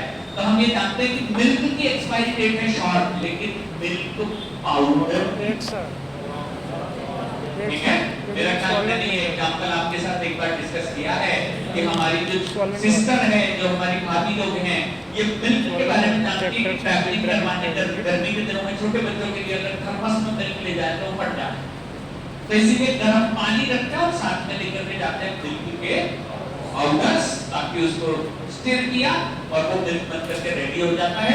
ड्राई सिरप भी ऐसे ही आते हैं, डॉक्टर्स बताते हैं कि बेटा यहाँ तक आपको पानी मिला लेना, ठीक है। आजकल साथ में एक प्लास्टिक का बोतल देने लगे, वाटर का, जिसको बोलते हैं 30 ml का पानी है, इसके अंदर मिला लेना और मिलाने के बाद बच्चे को सुबह शाम आता था कॉम्फर्ट ढक्कन देकर के बाकी मटेरियल को रखना फ्रिज में। अगर फ्रिज में नहीं रखोगे तो वो 2-3 दिन नहीं टिक पाएगा, वो जल्दी से खराब हो जाता है, हाइड्रोलिसिस हो जाता है, कलर चेंज दिखाता है। ड्राई सिरप आपने देखा होगा Sterlite water for injection. Nurses उस वायर के अंदर पहले पानी लेकर के अंदर मिलाती हैं और मिलाने के बाद उसमें से इंजेक्शन लेकर के पेशेंट को लगाए जाते हैं। ये सब क्या कहलाते हैं? Dry injections.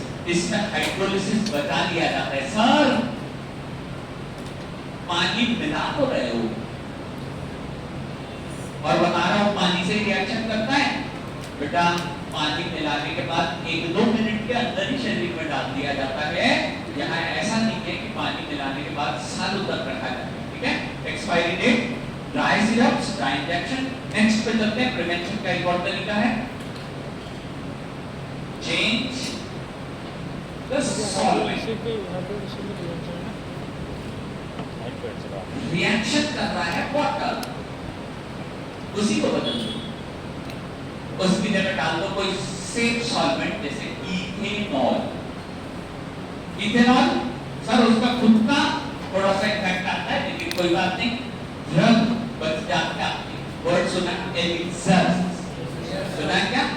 एलिक्सर जो स्वीट हाइड्रो अल्कोहलिक प्रोडक्ट होते हैं, जिसके कारण पर रिएक्शन को प्रिवेंशन कर सकते हैं। तीसरे नंबर पे एडजस्ट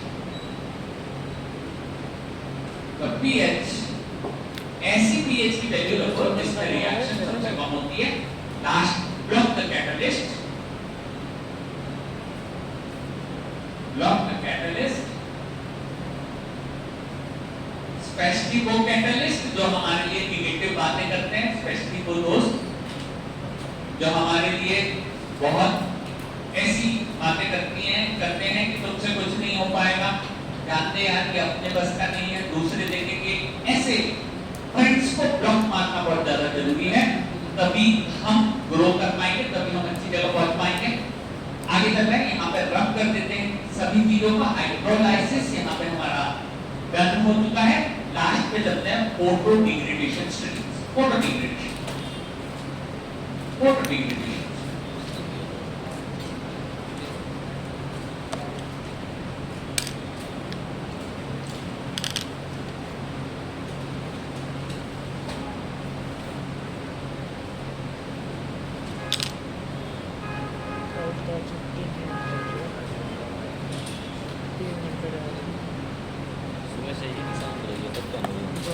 अब इसमें कोई स्पेशल टाइप का रिएक्शन नहीं है, कोई स्पेशल टाइप का ड्रग नहीं है जिसकी ये रिएक्शन होती हो, लेकिन फिर भी मल्टीविटामिन्स जब भी आप बॉटल देखते हैं तो वो हमेशा एम्बर कलर के ग्लास में आते हैं, ठीक है। जैसे मान लीजिए मैंने जो चश्मा पहन रखा है, दिस इज टोटली ट्रांसपेरेंट, इससे सभी धूप, सारी किरणें, सभी यूवी अंदर जाते हैं। लेकिन जब हम कोई सन ग्लासेस पहनते हैं तो सन ग्लासेस एम्बर कलर के होते हैं, जिससे हमें दिखाई तो देता है लेकिन यूवी की लाइट हमारी आंखों को नुकसान नहीं पहुंचा पाती। तो वो हमारा यहाँ पे फोटो डिग्रेडेशन के एग्जांपल में देखते हैं। मेरा ख्याल आप लोग सभी ये जानते हैं, हमारी छत पे अगर कोई प्लास्टिक की चेयर छूट गई है 15-20 दिन, महीने भर से, तो उसका कलर है ना, नीचे से तो वही रहता है धूप नहीं पड़ी, लेकिन ऊपर की तरफ से कलर चेंज हो जाता है। अगर इसीलिए कहा जाता है जो डार्क कपड़े रहते हैं उसको डायरेक्ट धूप में मत सुखाओ, नहीं तो उनके कलर जो है वो हम उड़ जाते, कहते हैं होते वो डिग्रेड नहीं है ना, कलर कभी उड़ते नहीं है, कलर हमेशा डिग्रेड हो जाते हैं। अपन आगे चल रहे हैं, फोटो डिग्रेडेशन से प्रिवेंशन, 2 प्रकार से प्रिवेंशन होता है। नंबर 1 एम्बर कलर,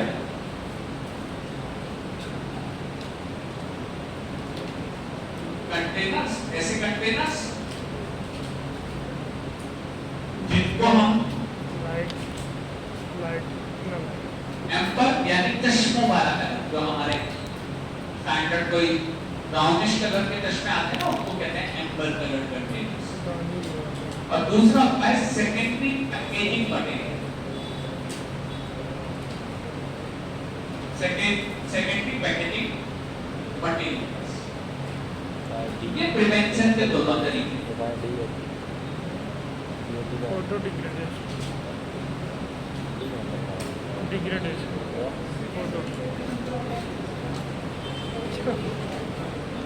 ये डीसी का मतलब क्या है? क्या पढ़ा रहे हैं मुझे पढ़ने? हाँ सब बोल रहे हैं।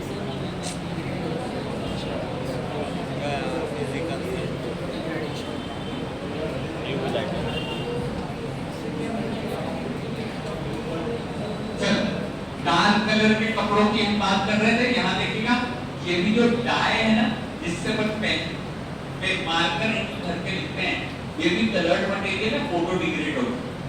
फोटो डिग्रेडेशन से बचाने के लिए इसको इस तरह के कंटेनर में रखा जाता है और इस कंटेनर को कहते हैं सेकेंडरी पैकेजिंग। इसके आर पार कोई यूवी लाइट नहीं जाता, इसके आर पार किसी भी प्रकार का कोई ऐसा रंग नहीं जाता, सॉरी ऐसा लाइट नहीं जाता जिससे इसका डिग्रेडेशन हो सके। ओके, हालांकि इस कंटेनर को भी हम जनरली लाइट रेजिस्टेंट बनाते हैं, लेकिन ये फिर भी इसके डिग्रेडेशन से बचाने के लिए ये मटेरियल कहलाता है सेकेंडरी पैकेजिंग मटेरियल। और मेरा ख्याल ये सभी ने मेडिकल स्टोर पे देखा है कि सर ये जो इंजेक्शंस होते हैं उनको इस प्रकार से भर के मिल जाते हैं। ठीक है, तो ये हमारे सेकेंडरी पैकेजिंग मटेरियल्स कहलाते हैं। इसको कहते हैं प्राइमरी पैकेजिंग। ठीक है, मेरा ख्याल बहुत सारे बच्चों ने आई ड्रॉप्स भी देखे होंगे, वो भी बाहर ऐसे ही कंटेनर में आते हैं क्योंकि उनको प्रिवेंट करना पड़ता है। किस चीज से? फोटो डिग्रेडेशन से प्रिवेंट करने के ये दोनों तरीके हैं। यहाँ पे various types of reaction and their prevention complete हो जाता है। नेक्स्ट पोर्शन में चलते हैं, 10-12 पैकेट करेंगे, बड़ी सी लाइन खींच करके इसको फिनिश करेंगे, जिसे कहा जाता है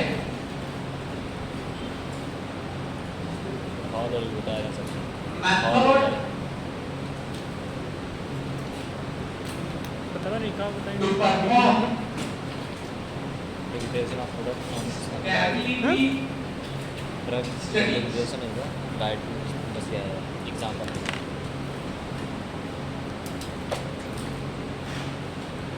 मतलब नहीं होगा लेकिन एग्जांपल से। बड़ा मान लीजिए अगर हमने किसी नए ड्रग को लॉन्च करना है तो उस ड्रग के साथ साथ हमको उसका एक्सपायरी डेट लिखना पड़ेगा। हम मर्जी से कुछ भी एक्सपायरी डेट नहीं लिख सकते। हम ऐसे ही कैलकुलेट नहीं कर सकते कि हाँ कितना समय लगता होगा 90% डिग्रेड होने को, तो हमें उसकी कुछ कंडीशन निर्धारित करनी पड़ती है। ये कंडीशंस यहाँ पे अपन बात कर रहे हैं methods to perform the stability studies, ये निर्धारित करी जाती है बाय द रेगुलेटरी अथॉरिटीज। ठीक है, यहाँ पे लिखेंगे regulatory authorities, regulatory authorities. Authority यानी जिनके हाथ में डिसीजन लेने की क्षमता। अथॉरिटी जनरली ये सरकारी एजेंसी होगी, क्योंकि ये सरकार की जिम्मेदारी कि 140 करोड़ लोगों को सही दवाई प्रोवाइड करी जाए, कोई भी दवाई एक्सपायर्ड नहीं हो। पिछली बार भी बताया था, फिर से एक बार बता दीजिए, अमेरिका की अथॉरिटी कौन है?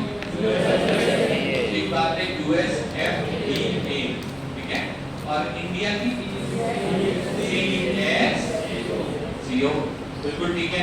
CDSCO है ना, ये दोनों अथॉरिटीज अलग अलग कंट्रीज की अथॉरिटी है। क्या मुझे कोई बता सकता है अभी अभी हमारे यहाँ से ऐसा नाम लिखा है, मुझे बता दीजिए पूरी दुनिया में 210-215 देश हैं, इनमें से किसको दुनिया की फार्मेसी कहा जाए? एक बात है, हमारे इंडिया में दवाइयों की इतनी बड़ी प्रोडक्शन होती है कि हम पूरी दुनिया को दवाइयां सप्लाई करते हैं। ठीक है, जैसे मान लीजिए चाइना मोबाइल सप्लाई करता है, तो हम लोग सप्लाई करते हैं पूरी दुनिया को मेडिसिन। ठीक है, और क्वालिटी मेडिसिन।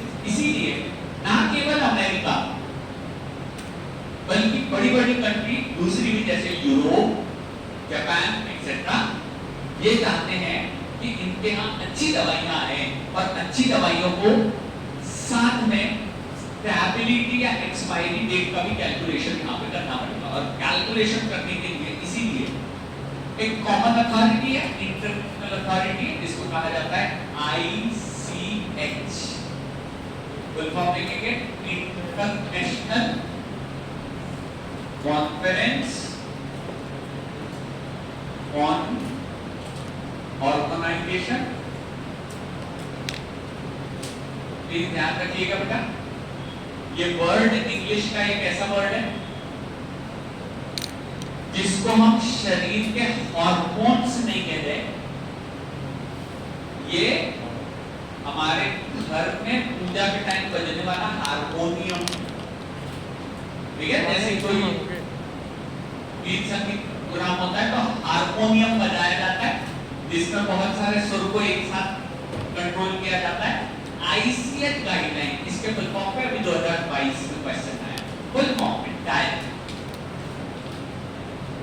आपकी इंफॉर्मेशन के लिए बता दूं बेटा, इस साल का पेपर थोड़ा कंपैरेटिवली इजी आया था GPAT का, ठीक है। इसलिए उम्मीद है कि कट ऑफ हाई जाए, ठीक है। देखो जब पेपर आसान होता है ना, तो वो किसी एक बच्चे के लिए आसान नहीं होता, वो सबके लिए आसान होता है। तो हर बच्चा चाहता है अरे ये तो मैं बात करने तो लगा लूंगा, तो ऐसे कर करके पूरे इंडिया के बच्चे बहुत सारे क्वेश्चन लगा देते हैं, और जब लगाते जाता है तो कट ऑफ हाई जाता है। जनरली कट ऑफ 150 से 170 के बीच में जाता है, सर जनरल OBC बराबर जाता है, SC ST थोड़ा सा कम जाता है, लेकिन ज्यादा अंतर नहीं रहता। जनरल OBC EWS सबका बराबर कट ऑफ जाता है, कट ऑफ बदलते नहीं, ठीक है। लेकिन बात ये है कि 3 घंटे में समझ आना चाहिए सर ये पेपर आसान है टफ। अगर पेपर टफ होएगा तो सबके निगेटिव के चांसेस, और अगर पेपर आसान होगा तो सबके सही होने के चांसेस।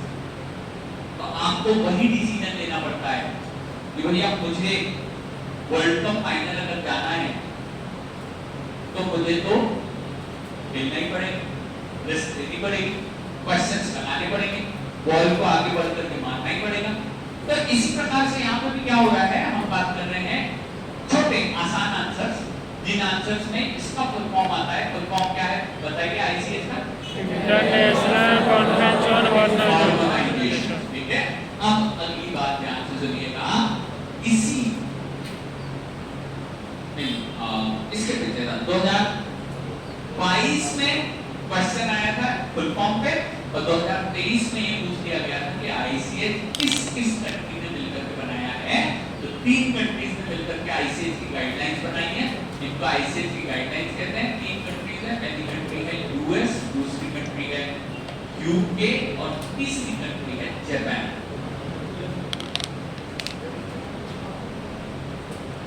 अभी हमें बेटा ICH के लेवल पे पहुंचने के लिए और 30-40 साल लगेंगे।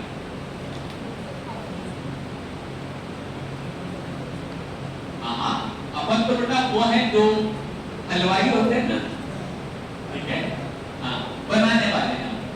अभी हमारे को वो रिकॉग्नाइजेशन नहीं मिल रहा, क्योंकि हमारे देश के चैलेंज अलग है। हमारे देश के चैलेंज है 140 करोड़ लोग।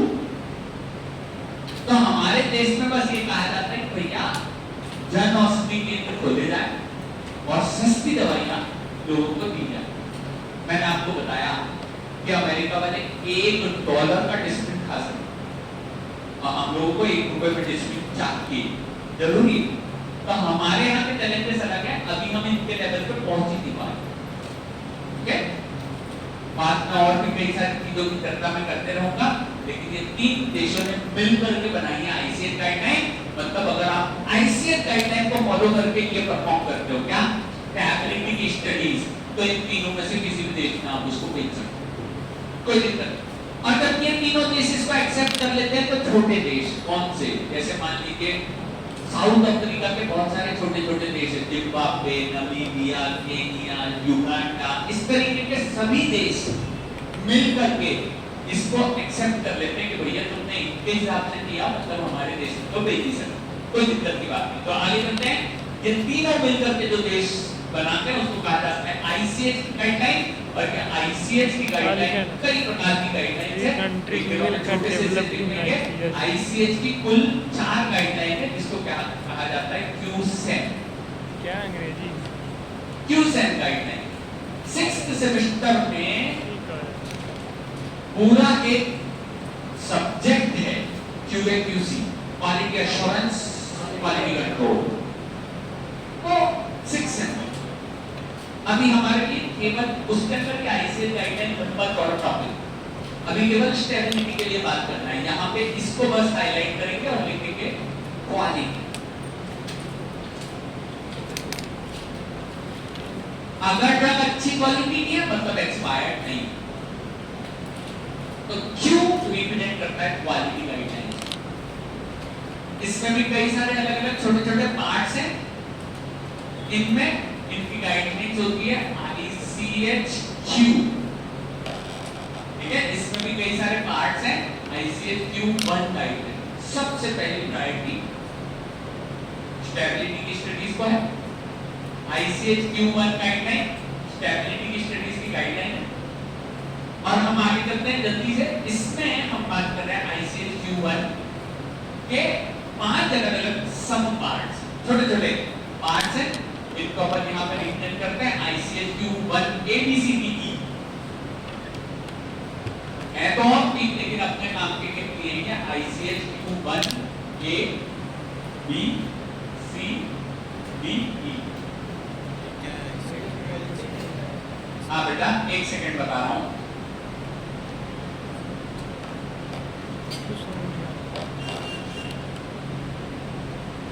क्वालिटी में क्या है ये पूछ रहे हैं आप, ठीक है।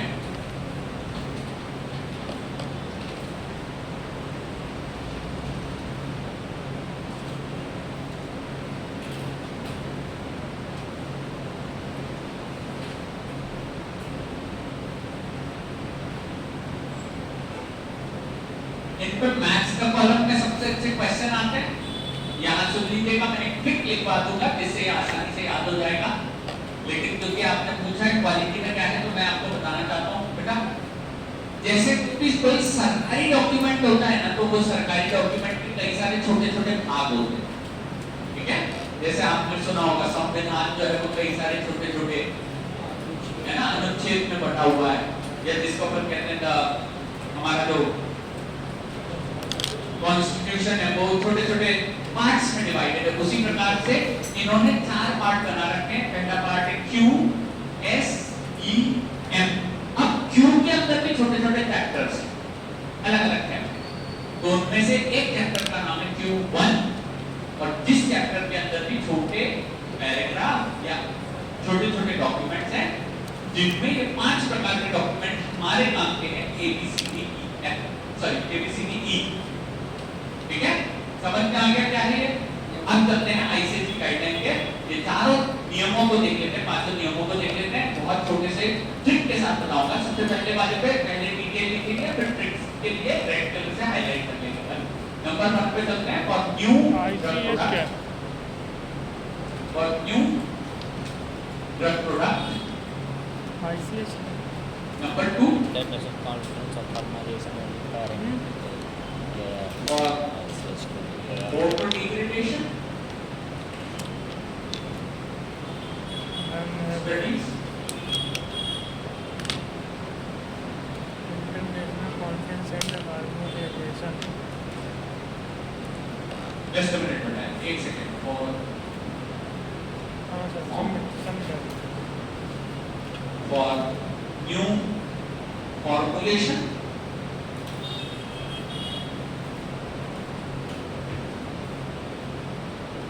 bracketing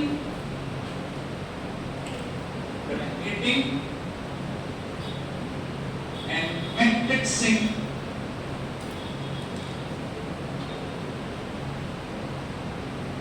evaluation,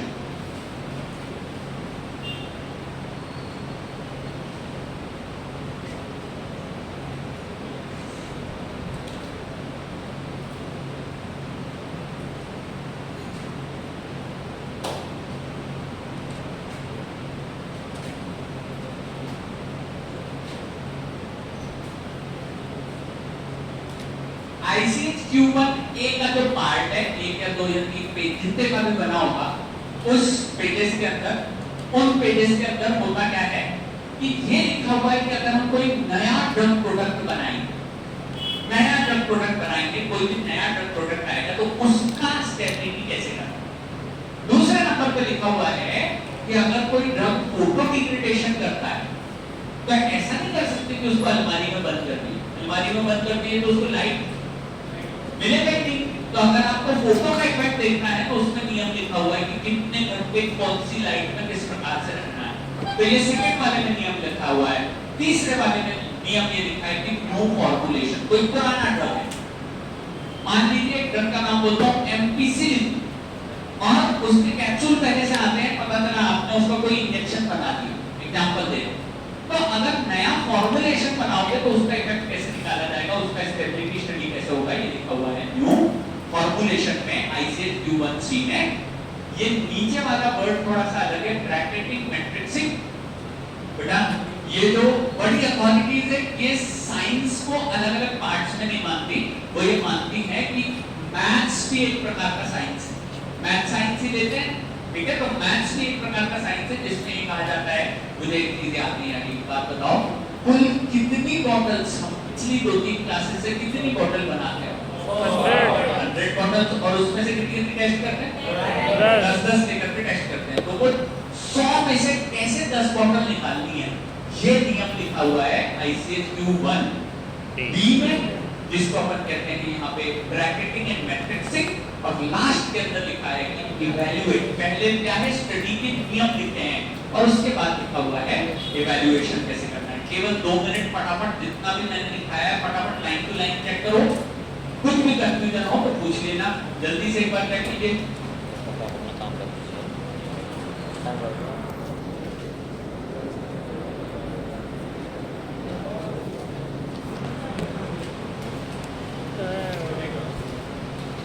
टीचर क्या बोल रहे हैं समझ में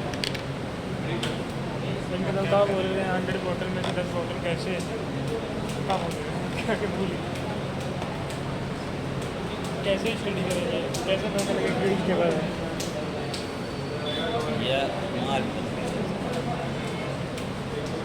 सर ने बोला पढ़ने के लिए तो पढ़ना, बगल वाले सर जी बोल तो ब्लॉक कर दिया सर, केटल स्टार्ट कर दो। पानी पिलाओ फिर बताता हूँ।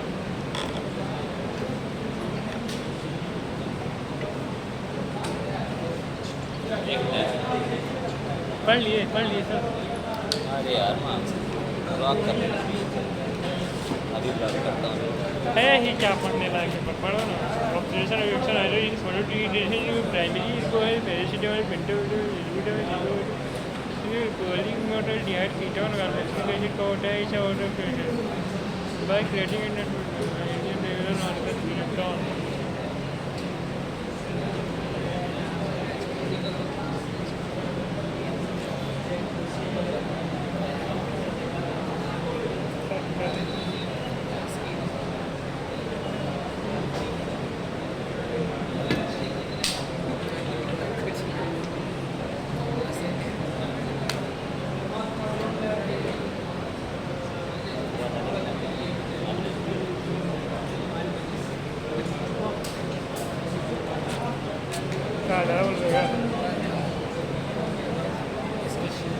स्कूटी का हीरा है क्या बोलते हैं। चलो इसका है ना ट्रिक एक हाईलाइट करो जल्दी से जल्दी, इसके ट्रिक में अपने को हाईलाइट करना है। देखना है यहाँ पे बाकी सब कुछ हटाते हैं।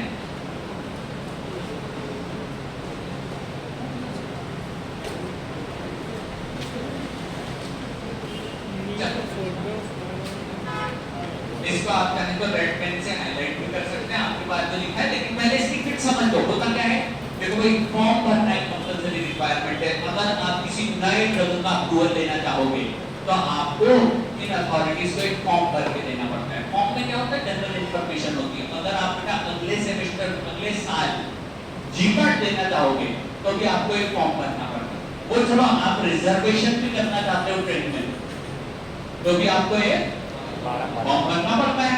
आप यूनिवर्सिटी के एग्जाम देते हो तो भी आपको एक फॉर्म भरना पड़ता है। फॉर्म भरना एक कॉमन प्रक्रिया है, जिस फॉर्म भरने में आपको कुछ इंफॉर्मेशन देनी पड़ती है और हमेशा एक लगाना पड़ता है फोटो, ठीक है।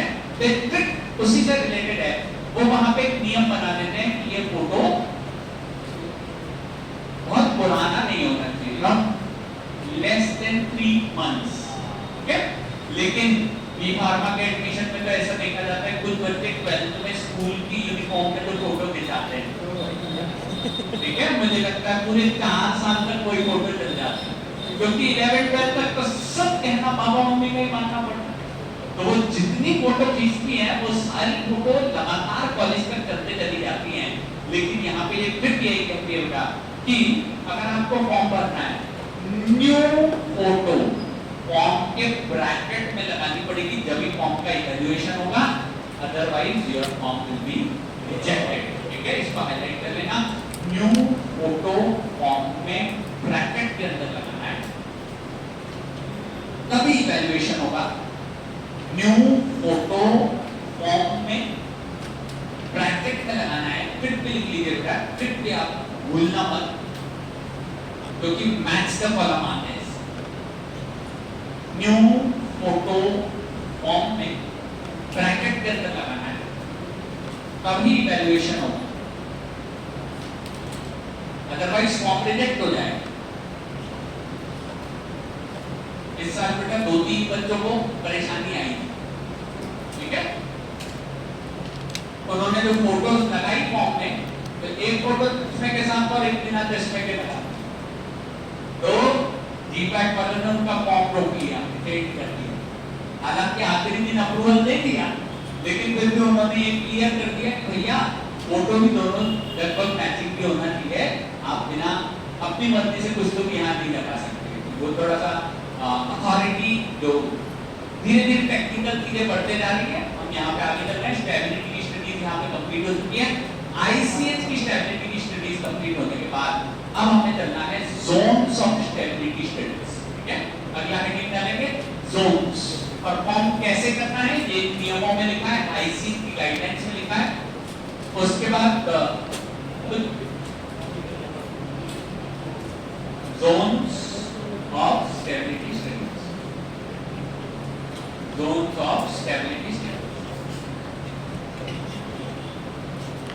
Jones of stability studies, zones नहीं, नया टॉपिक नहीं है ये, जो अपन पढ़ रहे थे ना स्टेबिलिटी की स्टडी परफॉर्म करना, उसी के अंदर एक सब पॉइंट, सेकंड पॉइंट। पहला पॉइंट अपन ने देखा आईसीएच की गाइडलाइन, ये भी आईसीएच की गाइडलाइन से रिलेटेड है। आईसीएच ने दुनिया को कई सारे पार्ट्स में डिवाइड किया है, कुल 5 पार्ट्स,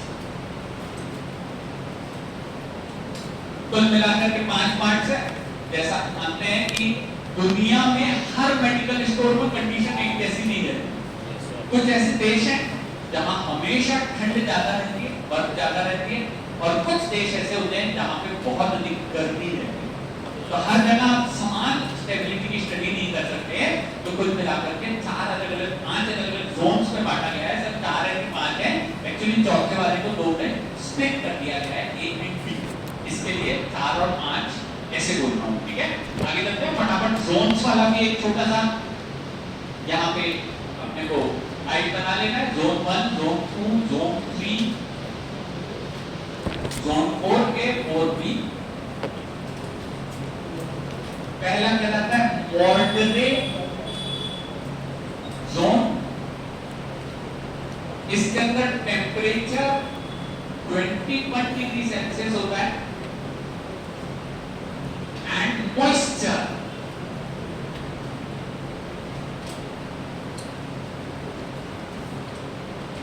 45% रिलेटिव ह्यूमिडिटी होती है, RH। मॉइस्चर, इसके अंदर जो कंट्रीज आती है,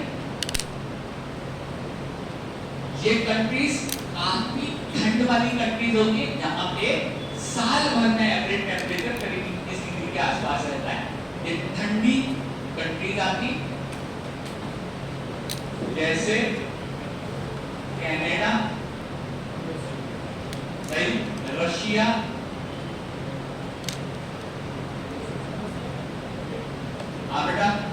पिछले साल से पूरा एक साल हमने देखा रशिया और यूक्रेन की लड़ाई। जब कभी भी कोई भी वहां की वीडियो लाते थे तो बहुत ज्यादा ठंड के अंदर लगातार उनकी लड़ाई चल रही। रशिया जो है ऐसी कंट्री है जिसके अंदर लगातार ठंड बनी रहती है। Northern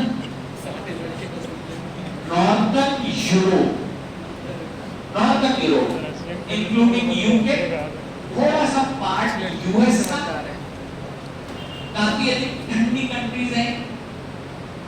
US, Norway, northern Europe के अंदर बहुत सारी ऐसी कंट्रीज आ जाती है जहां ठंड अधिक पड़ती है। सेकंड कहलाता है सब ट्रॉपिक जोन। सब ट्रॉपिक जोन, इस सब ट्रॉपिक जोन में टेम्परेचर थोड़ा बढ़ जाता है 25 डिग्री सेल्सियस, मॉइस्चर भी ज्यादा होता है, 60% रिलेटिव ह्यूमिडिटी। ये रिलेटिव ह्यूमिडिटी फार्मास्यूटिकल इंजीनियरिंग में आपने एक टॉपिक के अंदर पढ़ा हुआ है, लेकिन थोड़ा समय लगेगा भी। 60% रिलेटिव ह्यूमिडिटी यहाँ पे साउथर्न यूरोप जैसे फ्रांस, स्पेन, ऐसी जगह जहां पे तापमान बहुत ठंडा नहीं रहता, लेकिन हाँ समुद्र के किनारे होने से मॉइस्चर बहुत।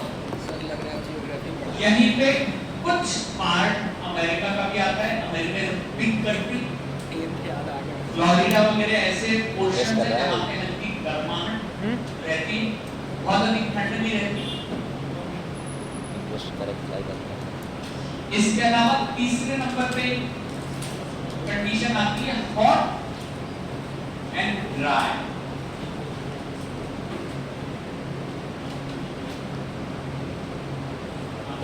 ये क्वेश्चन भी जीपीएट 2023 में आया था,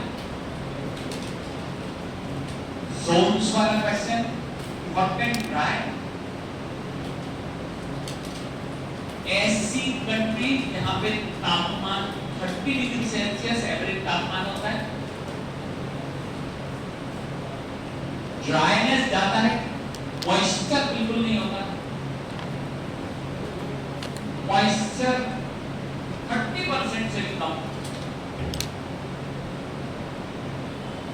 ऐसी कंट्रीज में आती हैं मिडिल ईस्ट,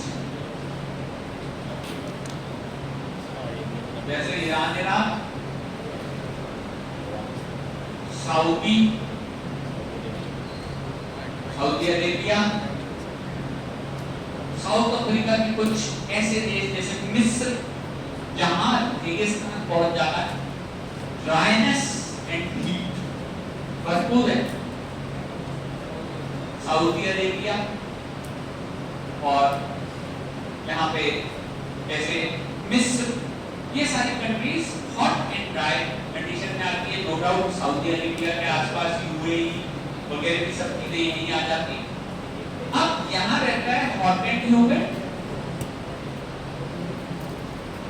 और लास्ट होता है hot and very humid.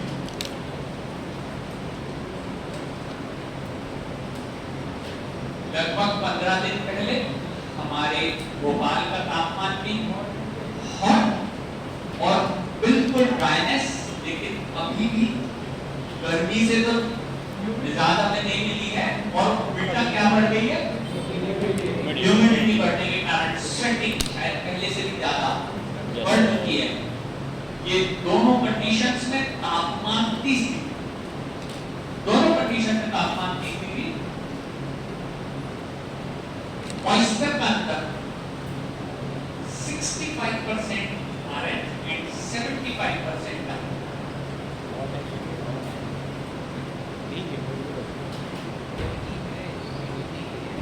Hot and humid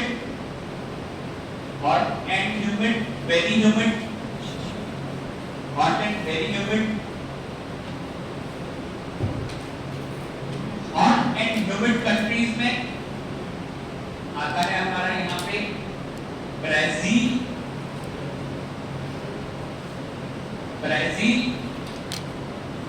और ऐसी कंट्री जो साउथ अफ्रीका कॉन्टिनेंट पे आती है।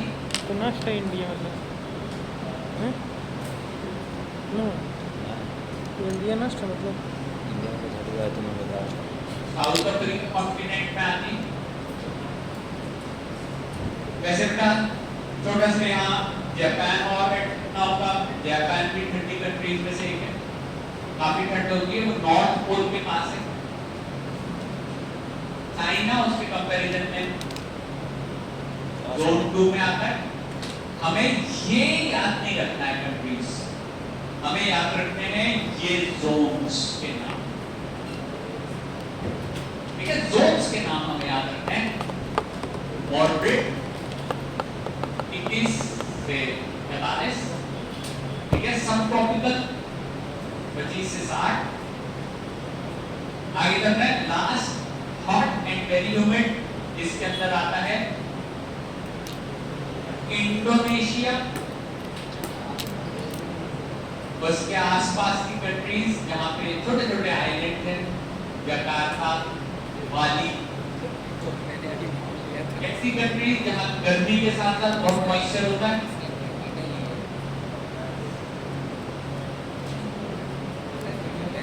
हॉट एंड वेरी ह्यूमिड, ये पूरे जोन्स में से सबसे इंपॉर्टेंट चीजें हैं ये 5 जोन और उनके नाम, ठीक है। हालांकि इनमें थोड़ा बहुत हमको ये भी ध्यान रखना होगा परसेंट वगैरह कैसे कैसे मॉइस्चर बढ़ता चला जा रहा है। ये देखिएगा एक छोटा सा ट्रिक कैसे कर सकते हैं। मॉडर्न जमाने में आजकल जस्ट जॉब से निकलते से ही, ग्रेजुएशन होते से ही बच्चे जॉब या स्टार्ट कर देते हैं और मॉडर्न जमाने में पता चला सर 45 पे रिटायर, ठीक है। ये हो गए सब ट्रॉपिकल पुराने लोग, ये 25 से चालू करते हैं और 60 तक चले जाते हैं। ये हो गए हॉट एंड ड्राई 30-30 दोनों कंडीशन यहाँ पे बढ़े 30-65 30-75, ठीक है। इनको हमें ज्यादातर ये याद रखना है, जोन ऑफ स्टेबिलिटी कंप्लीट हो चुका है। अब हम बात करने वाले हैं छोटी सी, जिसमें आते हैं 3 प्रकार की टाइप्स ऑफ स्टेबिलिटी स्टडीज, देखेंगे टाइप्स ऑफ स्टेबिलिटी स्टडीज। ये पढ़ा देते पेपर का बंदा टाइप्स ऑफ स्टेबिलिटी स्टडीज काफी किसी को कोई कंफ्यूजन, कोई क्वेश्चन आया है अभी तक? नहीं, कोई क्वेश्चन नहीं। मैंने आपसे कहा है बात क्वेश्चन तो बिल्कुल बनना चाहिए। सर इंडिया, हाँ जी, हाँ किसी ने पूछा भी नहीं, मैंने रफ भी कर दिया। एक्चुअली जैसे यूएसए बड़े जोन में आता है, वैसे इंडिया भी एक बड़ा जोन है, जहाँ पे एक छोटा सा क्वेश्चन आप लोगों से है, दिल्ली और चेन्नई में से मॉइस्चर कहाँ जाता हो? चेन्नई में। ठीक बात है। इंडिया वैसे हॉट कंट्रीज में आता है, तो हम और भी दोनों के अंदर आते हैं, hot and humid, hot and very humid. तो अगर हमारे यहाँ के लिए स्टडी करनी है तो 30 डिग्री एवरेज टेम्परेचर के साथ हमारे को यहाँ पे 65 या 75% आरएच के अंदर स्टडी परफॉर्म करी जाती है। चौथा ए में, चौथा बी में भी आ सकता टाइप्स ऑफ स्टेबिलिटी स्टडीज, चौथा भी 55 हो गया। है। ये भी आईसीएस वाली ही गाइडलाइंस है, जहाँ पे प्रिवेंशन खत्म हुआ उसके बाद की सब चीजें एक साथ। आईसीएस गाइडलाइन के बाद की सभी चीजें एक साथ है। टाइप्स ऑफ स्टेबिलिटी स्टडीज 3 प्रकार की होती है। नंबर 1 सबसे पहले कहलाती है लॉन्ग टर्म स्टेबिलिटी स्टडी का स्टेबिलिटी स्टडीज। सेकंड होती है इंटरमीडिएट टर्म,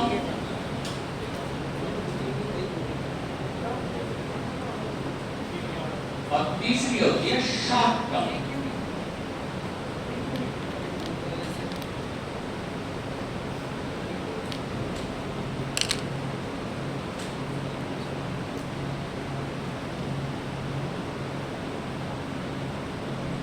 गाली पे कहाँ है, गाली पे कहाँ है?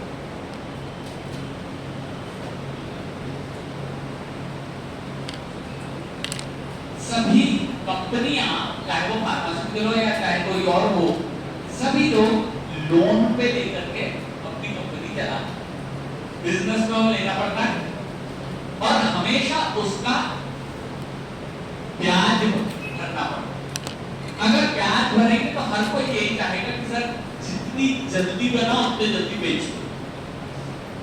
अगर नहीं बिका तो जेब से पैसे देने पड़ेंगे। इसीलिए कंपनी ये चाहती है कि जल्दी से जल्दी स्टेबिलिटी का आंसर आ, ठीक है? Short term. लेकिन आईसीएच वाली गाइडलाइन ये कहती है भैया जल्दी में ज्यादा काम नहीं करो, ठीक है? देखिए अगर मान लीजिए मैंने पिछले बार भी बताया था, मान लीजिए यहाँ से रेलवे स्टेशन हम लोगों को जाना है और वो 5 किलोमीटर की दूरी है। अगर हम बहुत धीमे जाएंगे तो लॉन्ग टर्म लग जाएगा, बहुत समय लग जाएगा। ये ना होगी ना। तो इसीलिए हमें अपने एक्सीलरेटर को बढ़ाना पड़ता है। एक्सीलरेटर बढ़ाएंगे तो पता चला इंटरमीडिएट में पहुंचेंगे और बहुत तेज चलाएंगे शॉर्ट है। तो रेलवे स्टेशन की जगह कहीं और। हम लिया एक्सीलरेटर बहुत ज्यादा बढ़ा दिया तो पता चला सामने हॉस्पिटल ही पहुंच गए। ऐसी स्थिति में हमको ये ध्यान रखना पड़ता है, क्वेश्चन क्या आता है डायरेक्ट देखिएगा, लॉन्ग टर्म स्टेबिलिटी स्टडी तक करी जाती है। 12 मंथ्स का डेटा देना पड़ता है आईसीएच की गाइडलाइंस के अनुसार। आप इसी महीने में बॉटल्स टेस्ट ना करें ऐसा हो नहीं सकता। लगातार आपको पूरे 12 महीने तक स्टेबिलिटी की स्टडी करनी पड़ेगी। हर बार आप बॉटल खोलेंगे, बॉटल का एनालिसिस करेंगे और प्लॉट करेंगे कंसंट्रेशन और टाइम। 12 महीने का डेटा यहाँ पे लगता है, इंटरमीडिएट टर्म में 6 मंथ का डेटा लगता है। और ये क्वेश्चन 2018 में बहुत सारे बच्चों का गलत हुआ था। Short term stability studies perform करी जाती है। दूसरा में लिखा टेम्परेचर। हाँ जी, ये भी 6 मंथ में। तीसरा ऑप्शन उन्होंने 3 महीने दिया, ठीक है? कई बच्चों ने 3 महीने टिक करके आया, लेकिन मिनिमम 6 महीने की स्टेबिलिटी स्टडीज कंपलसरी रिक्वायर्ड होती है।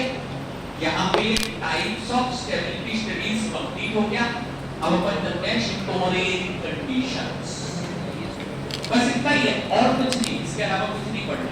इंटरमीडिएट और शॉर्ट को एक में रखना चाहिए। हाँ, आपको नॉर्मली क्या रहता है 6 महीने और 3 महीने की जी पेपर अलग-अलग कंट्रीज मेथड आ रही है क्या है, ठीक है?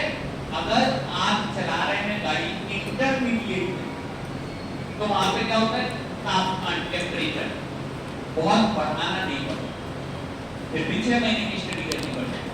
और अगर कोई ड्रग ऐसा है जो जल्दी डिग्रेड नहीं होता तो उसकी स्टडी भी 6 महीने तक करोगे, लेकिन तापमान कैसा रहेगा, बहुत बढ़ा के देना पड़ेगा। एक इसका भी टेबल है, किस मटेरियल को किस टेम्परेचर पे किस ह्यूमिडिटी पे प्लस माइनस रखते हैं, लेकिन अभी उतनी डीप में मैं जा नहीं रहा हूं, ठीक है? तो मिनिमम इन पॉइंट्स को लेकर के अपन टॉपिक को खत्म करेंगे। टाइप्स ऑफ स्टेबिलिटी स्टडीज यहां कंप्लीट हो चुकी हैं। अब स्टोरेज कंडीशंस, बस last point, storage condition of stability studies. ये सब कल भारत को आज आप वहाँ लिख के स्टोरेज कंडीशंस वहाँ लिख गया है वो 4-5 पन्ने। 5 नंबर वाला। नंबर 1 5 नंबर वाला रूम टेम्परेचर। पिछली क्लास के ग्राफ में इसका डिस्कशन किया था। Room temperature is near about 25 degree Celsius 25 degree Celsius plus minus 5 degree Celsius. बड़ी बड़ी वो मेडिकल चेन है ना जैसे अपोलो फार्मेसी या उससे रिलेटेड और भी कई सारी धीरे धीरे खुल गई, तो वो लोग कंपल्सरी मेडिकल स्टोर में एसी चला, ठीक है, क्योंकि भैया अदरवाइज तापमान कई बार 40-45 डिग्री चला जाता, लेकिन दवाइयां बनाई नहीं जाती तापमान पे रखने के लिए। रूम टेम्परेचर लगभग 25 degree Celsius ±5 degree Celsius,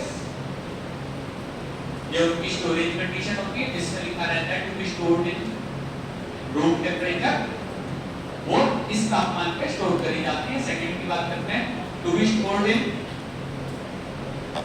cool place, वैसे तो कूल एंड ड्राई दोनों लिखा जाता है, कंटेनर पे भी निर्भर करता है, कई सारे container moisture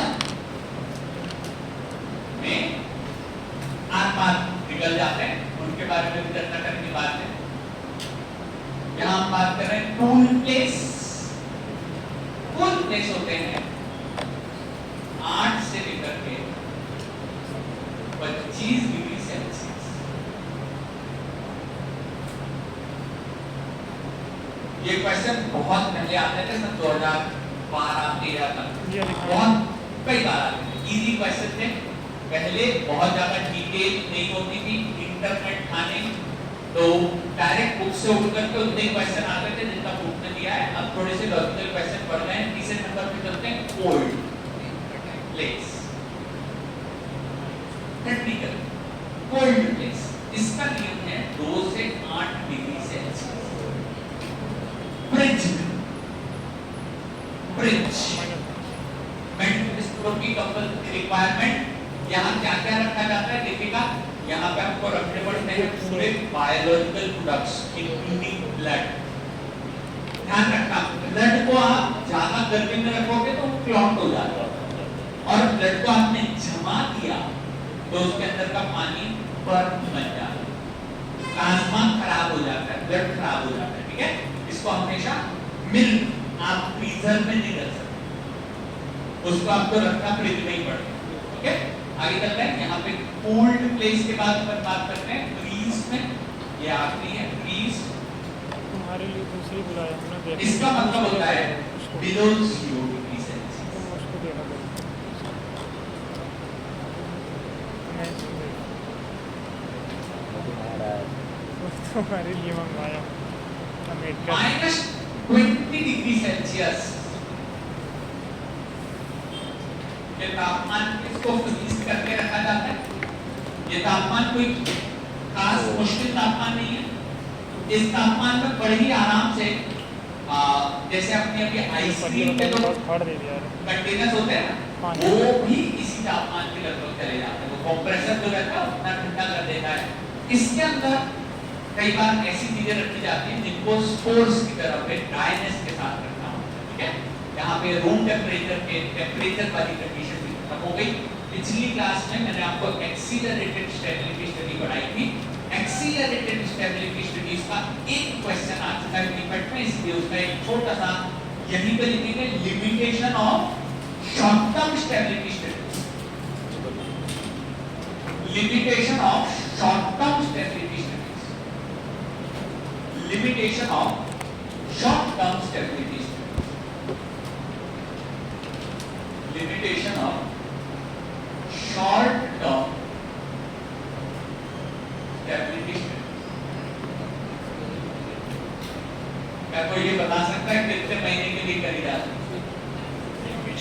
short term stability studies? 6 महीने के लिए, 6 महीने के लिए, ठीक है ना।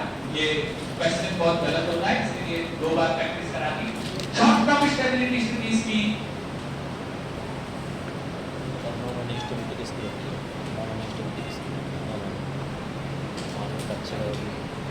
बोलने वाला by increasing the temperature unnatural तुम्हारा reactions माइंड कहाँ गया होगा? may occur। ये क्वेश्चन पूछा गया था, काफी साल हो गए, शायद 2017-18 कभी तो, यानी सामान्यतः एक ड्रग से बनता है P प्रोडक्ट। नॉर्मल कंडीशंस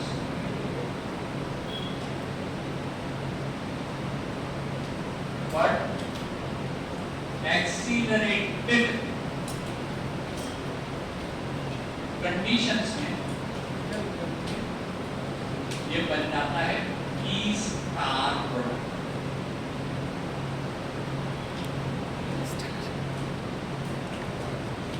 मेरी एकदम सुनिए अकर जैसा कि इन्होंने अभी क्वेश्चन पूछा था सर, शॉर्ट टर्म और इंटरमीडिएट में अंतर क्या है?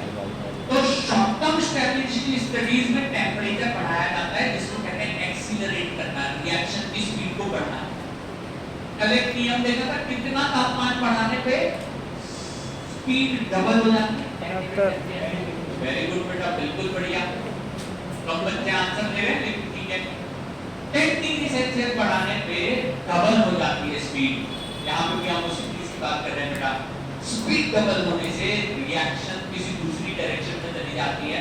मैंने आपको बताया था, बहुत तेज गाड़ी चलाने से एक्सीडेंट की संभावना ज्यादा है, मटेरियल के टूटने की संभावना ज्यादा है। जरूरी नहीं है कि हम सही समय सही जगह पे पहुंचे, इसीलिए ये लिमिटेशन है। एक्सीलरेटेड स्टेबिलिटी स्टडीज हमेशा अच्छी नहीं रहती। जो ड्रग इस कंडीशन में सही डेटा नहीं देती, तो शॉर्ट टर्म की जगह करेंगे इंटरमीडिएट और इंटरमीडिएट की जगह करेंगे लॉन्ग टर्म स्टेबिलिटी स्टडीज। ठीक है, यहाँ पे ये पूरा चैप्टर कंप्लीट हुआ। एक्सीलरेटेड और कंडीशन मतलब मेरे लिए आपके साथ एक बहुत इंपॉर्टेंट डिस्कशन है, वो ये कि आज की क्लास के साथ में इंद्रपुरी सेंटर पे मेरा सिलेबस कंप्लीट हो चुका है। जो बच्चे बाद में ज्वाइन किए हैं उनको नए जो पुराने टॉपिक्स है वो पढ़ाऊंगा, लेकिन as such emulsion, suspension, commission पढ़ाएंगे आपको। आगे आने वाले 2-3 दिनों में उनकी क्लासेस ज्यादा रहेगी। इंद्रपुरी में मैंने कल भी आपसे बात करी थी, सबसे पहले रियोलॉजी, माइक्रोमैग्नेटिक्स, कंसोलिडेशन, कॉम्पैक्शन, बाद में कोलॉइड्स और स्टेबिलिटी की स्टडीज। 5 टॉपिक मैं पढ़ा चुका हूं। बाय बेसिक में इमल्शन और सस्पेंशन ये सब पढ़ाएंगे। कुल मिलाकर के ऐसे हमारे 6-7 टॉपिक इस सेमेस्टर के हैं। बेसिकली यहाँ पे ऑफिशियल जो सभी बच्चों को पढ़ाया वो वाला सिलेबस मेरा कंप्लीट हुआ। जो बच्चे लेट ज्वाइन हुए उनको रियोलॉजी पढ़ाऊंगा, लेकिन करीब एक हफ्ते के ब्रेक के बाद, क्योंकि ब्रेक इन द सेंस क्योंकि मैं पीछे हो गया एमपी नगर में, तो इस हफ्ते की मेरी बाकी क्लासेस एमपी नगर में रहेगी। मैं वहाँ 3 क्लास पीछे चल रहा हूँ, तो इसीलिए लगातार वहाँ पढ़ाऊंगा। उसके बाद ये रिवीजन क्लासेस रहेगी मेरी। वैसे सिलेबस मेरी तरफ से पूरा हो चुका है, ठीक है। लेकिन आपको कभी भी कुछ भी क्वेश्चन पूछना हो तो मुझे पर्सनली व्हाट्सएप पे डाल देना। कभी भी फ्री रहूंगा तो तुरंत आपको उसका आंसर जरूर दे दूंगा, ठीक है। सिलेबस एक बार के लिए मेरी तरफ से कंप्लीट हो चुका है, ठीक है। मुझे ऐसा बताया अवनीश सर को भी हो चुका है सिलेबस एक बार का, ऐसे ही जो डेट आया छुट्टी कब से होगी? लेकिन एक बार का उनका भी हो चुका है। छुट्टी कब से? सर भी 2 क्लास छुट्टी कब से? रिवीजन कराएंगे क्या ये आर्थिक सर को मैसेज करके पूछ लो, ठीक है। हमें पता नहीं रहता था वो कहाँ रहते हैं, क्या कर रहे हैं, वो मैसेज डाल देते बस सर ये है ना। तो आप उनसे पूछ लीजिए, ज़्यादा बेटर रहेगा। बहुत शानदार ठीक है, बाकी क्लासेस लगातार चल रही हैं। कोई भी इसमें अगर आपको समस्या रहेगी तो पूछ लेना। क्यों रानी, ये एक्सीलरेटेड कंडीशन प्रोडक्ट मतलब? अरे ये बोले थे नॉर्मल कंडीशन में ये ऐसे ही रहता है, लेकिन जब एक्सीलरेटेड कंडीशन होती है ना तो टी स्टार बन जाता है। भाई जितने वो बोले बस इतना ही चाहिए, ज़्यादा चाहिए भी